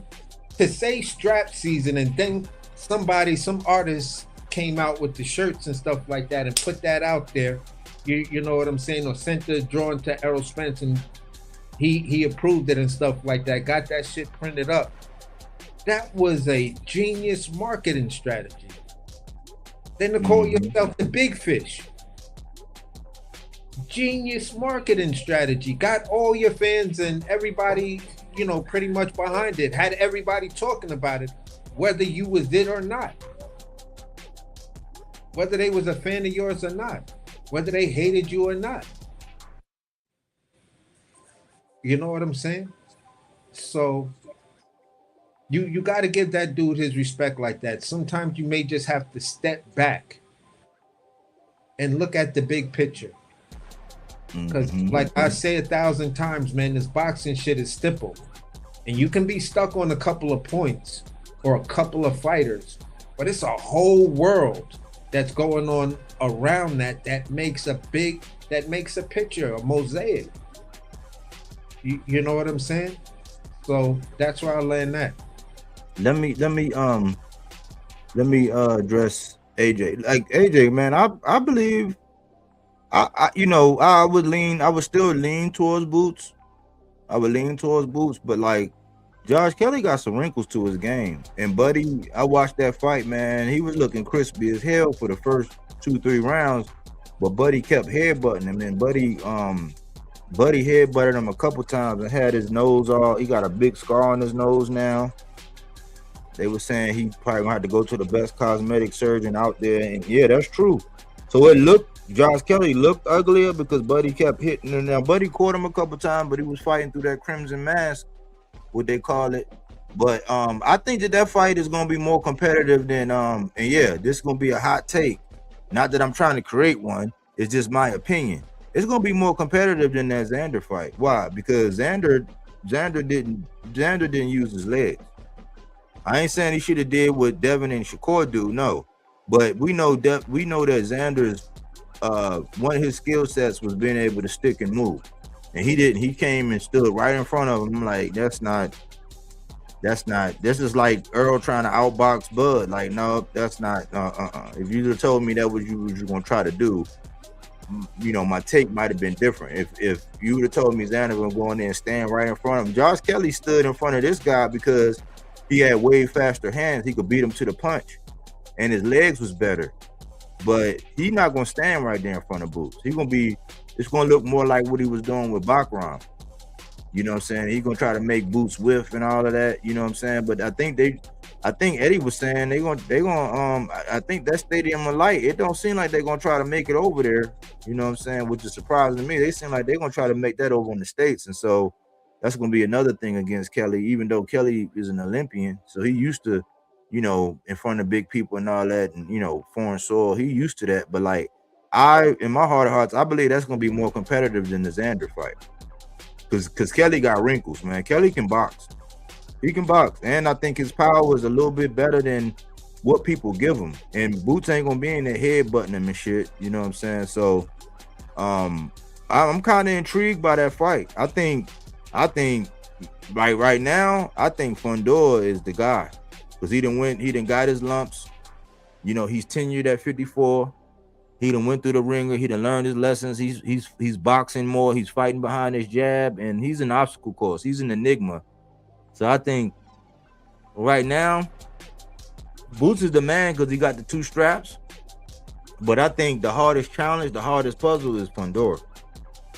So, but that's what I think, man. I think that fight between Josh Kelly and Boots, not saying Boots ain't gonna beat him, but I'm just saying that's gonna be more competitive than Xander. Because Josh Kelly's kind of smart, man. He's growing on me, man. I said it's gonna look like Leon from 5 Heartbeats versus Tom Cruise because he looked like Tom Cruise, and Boots, he looked like Leon. he looked like Buddy who played on 5 Heartbeats, man. But I think we did this one justice, y'all. I just wanted to, you know, I wanted to put a stamp in the ground, a stake in the ground for Big Earl, man, Big EJ, man. My guy, man, forever, man. My man, 50 grand. He went out like a real G. Nothing to be ashamed of, man. And I just wanted to put something out there so that if anybody's perusing and you happen to come across this video, then you'll get some straightening, because we got to put some respect on Earl, man. We got to put some respect on his name and how he was able to move and the kind of career he had, because he was getting to the bag. You know what I'm saying? It wasn't until more recently that Tank, not even recently, but it was a minute. It like Earl was doing the pay-per-views. Like I think he had like 6 straight pay-per-views. Like Tank got lit. It was after Earl. It was kind of after Earl had already was running with it. Then Tank came along and then jumped up. You know what I'm saying, with the Ryan and that run he made. So then Tank kind of took over after that. But like we got to put respect on EJ name, man. That's real boxing history, man. People gonna be doing what OG Cass is doing now. When people really look at it, they're gonna do their research and look at it, and they're gonna be doing what OG Cass is doing now about the fighters of yesteryear, and Earl gonna be falling in that category. And they're gonna be saying, yeah, he was one of them ones. So don't listen to your favorite content creator, man, on that bullshit about Earl and the hate that they have for the PBC. I don't understand it.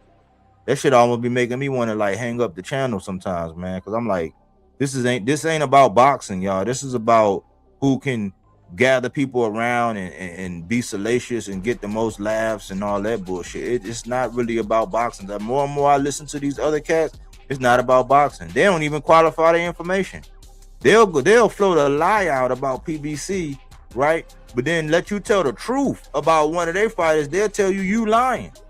It's like, it's crazy out here. That's why I'm like, man, I be on the verge of walking away from this shit sometimes, y'all. But I know it's people out here like Miss Coleman, OG Cass, AJ, Trini, people who really mailers are, like the people that come through and rock with me and like, oh, okay, cool. Like they be cooking, you know, they like what AC be putting down. And we be trying to, we really make an attempt to keep it inside the ring, right? If you notice, we don't ever talk about people in their personal lives and all this. We'll come out and clarify, like what I clarified with Jamal earlier and why he didn't get the visa. There's some shit that happened in 2024. They came around and bit him in the ass last month. So we don't talk about the personal life. We keep it boxing. You know, so without channels like this, man, you'll be lost in the sauce, subject to being an outcast on the channel. And because you don't want to correct the person that's putting out the information, because you want to be able to talk to all your buddies, you just let them ride. We're not letting that shit ride. And if you take offense to it, oh well. I don't give a fuck. But some of these people need to be stopped. They'll come out and do like 3-4 videos a day, and most of it be lying and hearsay. They don't even take time, 5 or 10 minutes to qualify the information. We ain't gonna do that. That's why we come on pretty much every other day, and generally about the same time. Every now and again, we'll switch it up, or I'll just create a live and be like, I want to talk about this. And that's how we go. But we give ourselves time to digest the information. That's why I really be a real cook. It don't be no microwave. Oh, let me play this. Oh, let me react to this. I'm gonna react. Like, no, everybody's reacting. Who's creating? Nobody. I'll land right there.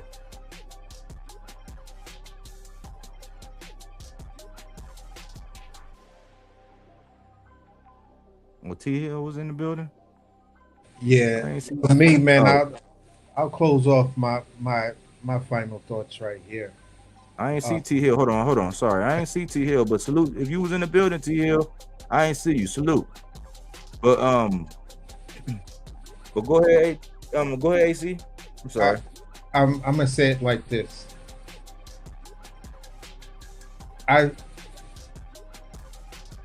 We're looking at in between or overlapping era fighters come to the end of their career, and at the end of the day, it's given rise to some of these newer guys, and then there's a couple of guys who are still overlapping, like Boots, Shakur, Devin Haney, because sometimes people just don't realize how long these guys have been in the game and stuff like that, and who was actually there when they were fighting. Um, so for me, I'm like I said, Errol Spence was beaten by a former champion.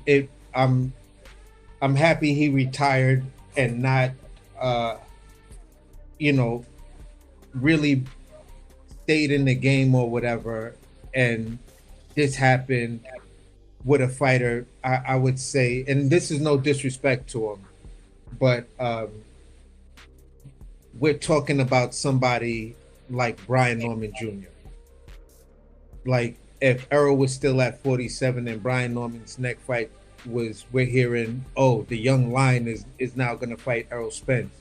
It would have been much, much more hard for me to watch that Errol Spence that performed like that, and some of those punches that he got caught with, and just me imagine if that was Brian Norman or Mel Charlo or somebody like that.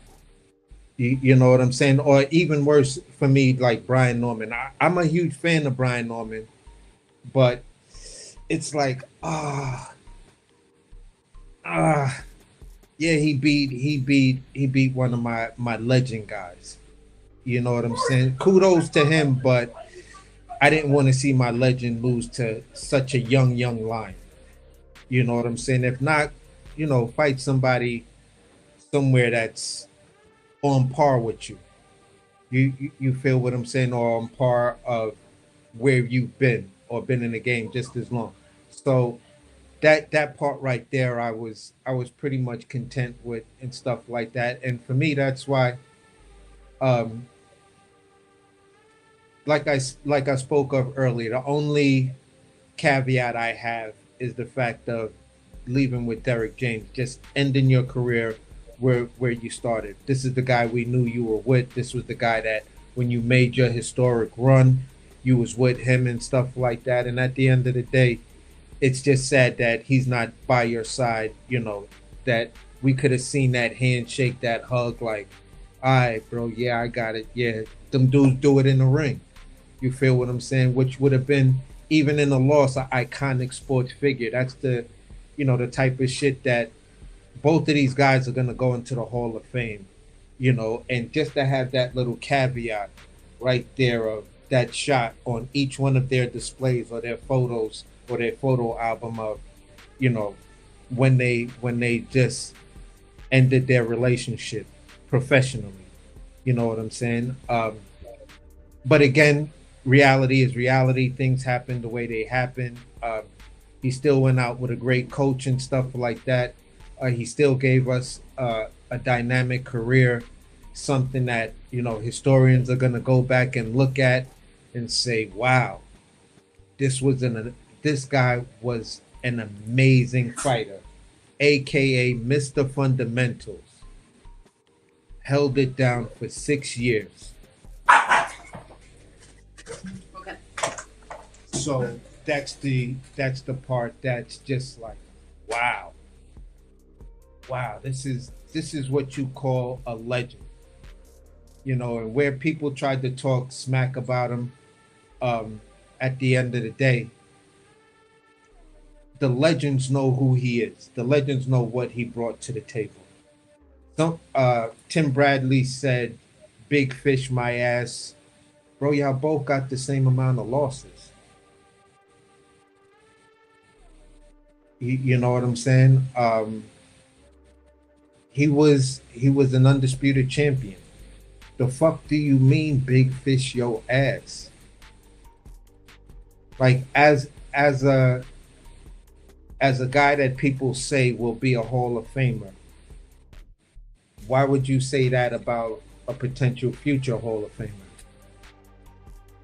That you did a video about, that you was talking about his 6 years. He's a Hall of Famer. He's this, he's that. He's still gonna have, win, lose, or draw. You still gave us a great career. It's funny how people give you all the praise in the world, understand the dynamic of what's going on, and then try to criticize you in this era for likes, tweets, and comments. I mean, for likes and comments on their channel. I get it, you're trying to build your YouTube channel. But the same way you could have gave him, you know, one Hall of Famer's to the future Hall of Famer's eulogy about his career. But you chose to come out and then put that statement right there. Got your shirt off, acting like you really ready to press something if somebody get at you. Like, you big head piece of shit.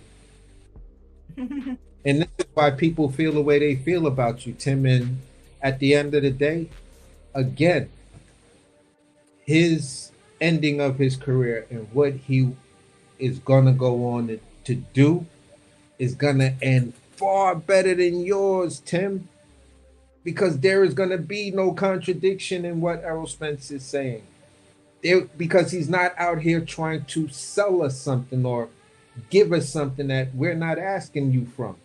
We're not, you know, if you want to call yourself Desert Storm Tim Bradley and be that guy, then be that guy and give us the honest breakdown. Put us on the shit about the boxing thing that we don't know. Like when you broke down the sanctioning bodies and how you was able to negotiate. That would have fed into it. Give us your honest opinion when you started the shit on Shakur. Because Shakur said the shit that, you know, he didn't like because you were so busy down there, you know, knee padding him, jerking him off and shit like that. Then when he turned on you, you was like, oh, for real? So all that Vaseline and baby oil I brought and wasted on your ass, this is how you gonna treat me? So now look. Now look at him. You honest as hell about Shakur. So you see, the point is, just be yourself. Yourself sells more than the image. And just to give Errol his respect and say, yeah, that man gave us a lot. He brought a lot to boxing. Because look at how boxing got turned up the minute he came back. How everybody was engaged. Yeah, some people were more engaged with the salacious, stupid shit. But look at what his interview did with Andre Ward. Look at what Derek James' interview did. You feel what I'm saying? These two guys are dynamic. They meant something to the sport. And that's where you just got to leave it. You know, and Errol Spence's career is going to be bookmarked. The way he left boxing is going to be bookmarked. And all you big head, big mouth, you know, contradictory ass motherfuckers that just want to, you know, react and stuff like that and think reactions is content creating. You're already, you know, showing how stupid you are. Unless your reaction is falling off a building or some shit like that, that's, you know, that's the only thing that's going to create content. And it's not the reaction, it's the fact that your fucking ass is falling off a building is the actual content.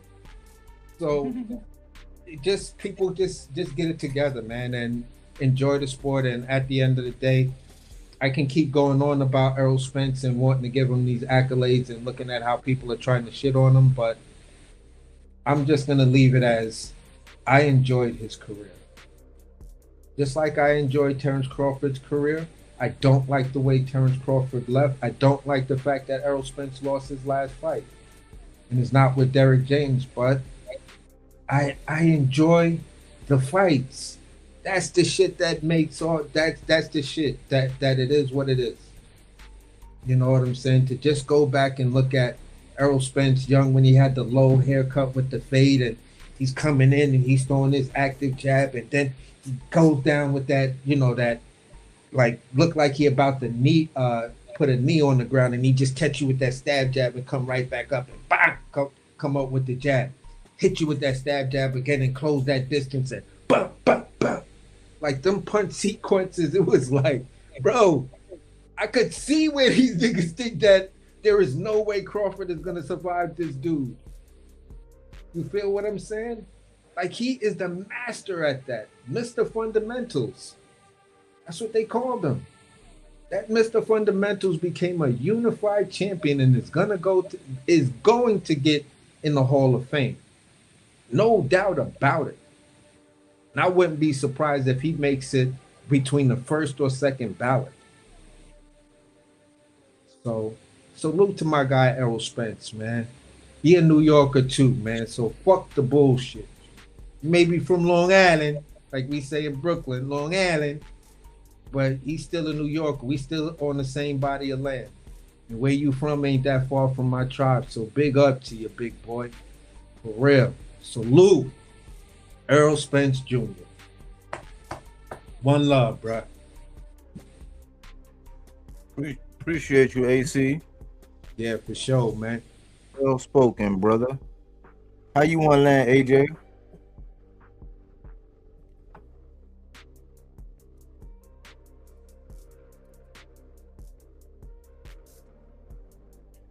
Well, again,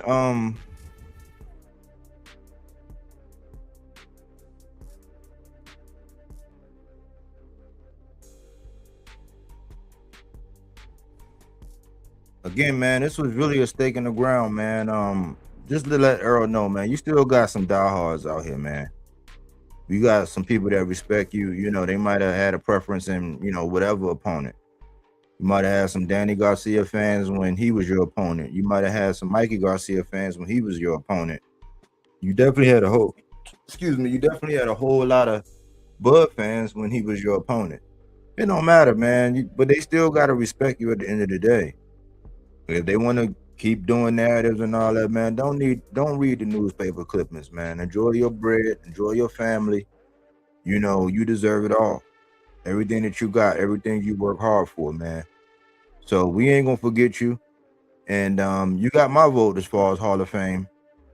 You know, and you know how I say, man, be careful what you wish for, because you know we're pushing, you know, not us, but social media and YouTube and all that, they're pushing a lot of people, right, that are not representing the sport very well.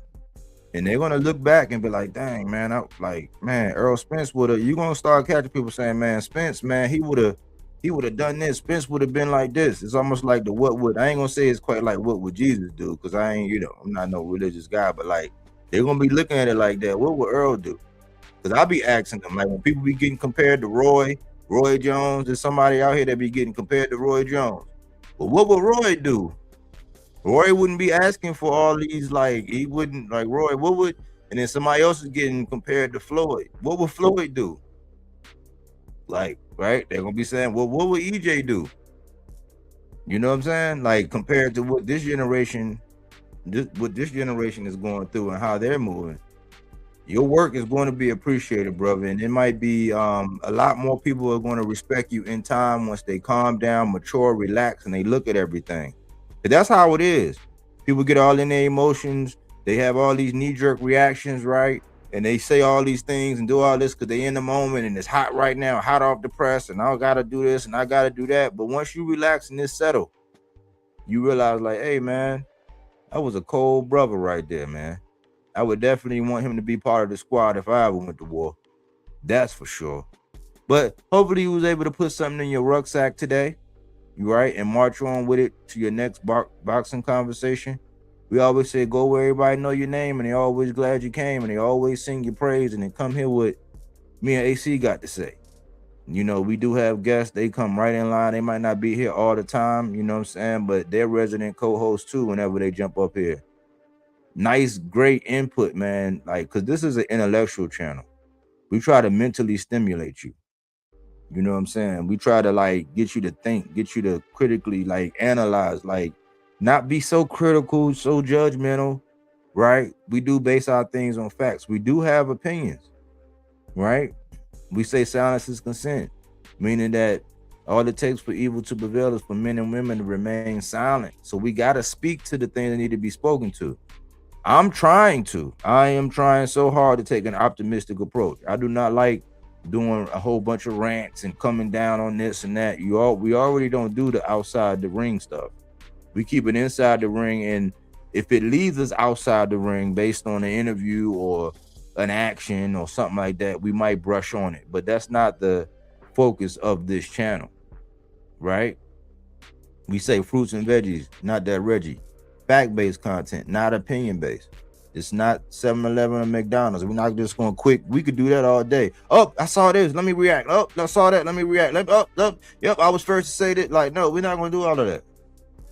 We're going to let the beat build sometimes, let it breathe. We'll take a day off, look at everything, build on storylines that we've already been developing, and come back and add pieces to it and elaborate and show you a real live pattern of what's going on. That's why we say this is the pulse of boxing.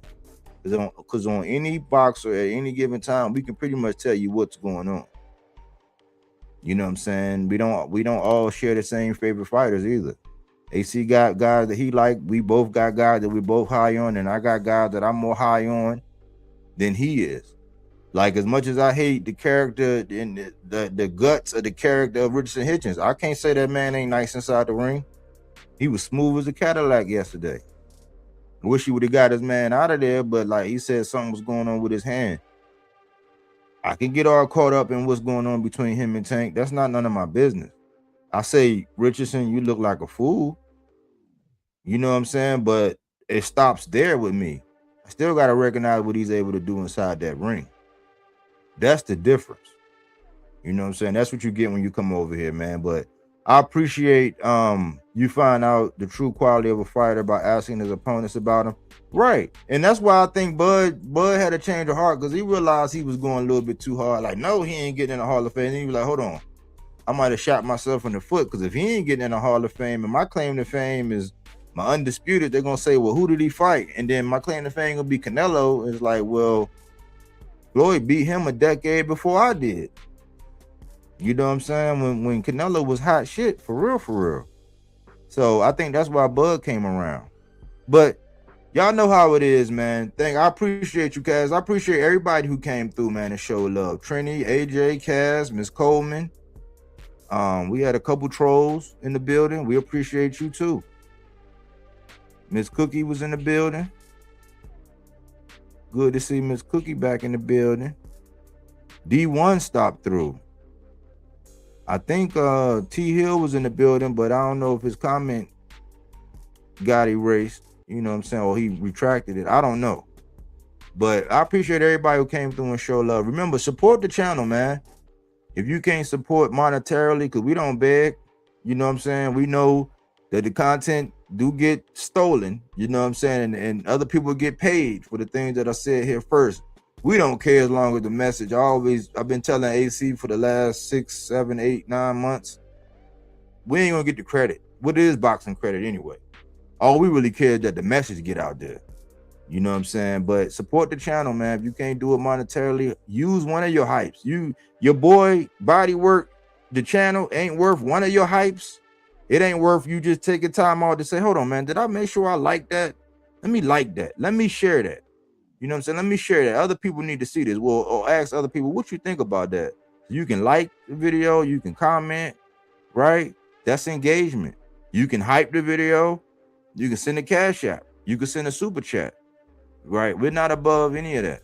You know what I'm saying? It do take work and time, effort, and energy to do these shows, right? And you got to think, man, you got to be in love with boxing to sit around and talk about boxing for 3 hours, man. Especially in the state of boxing where it's looking more and more like WWE, WWF.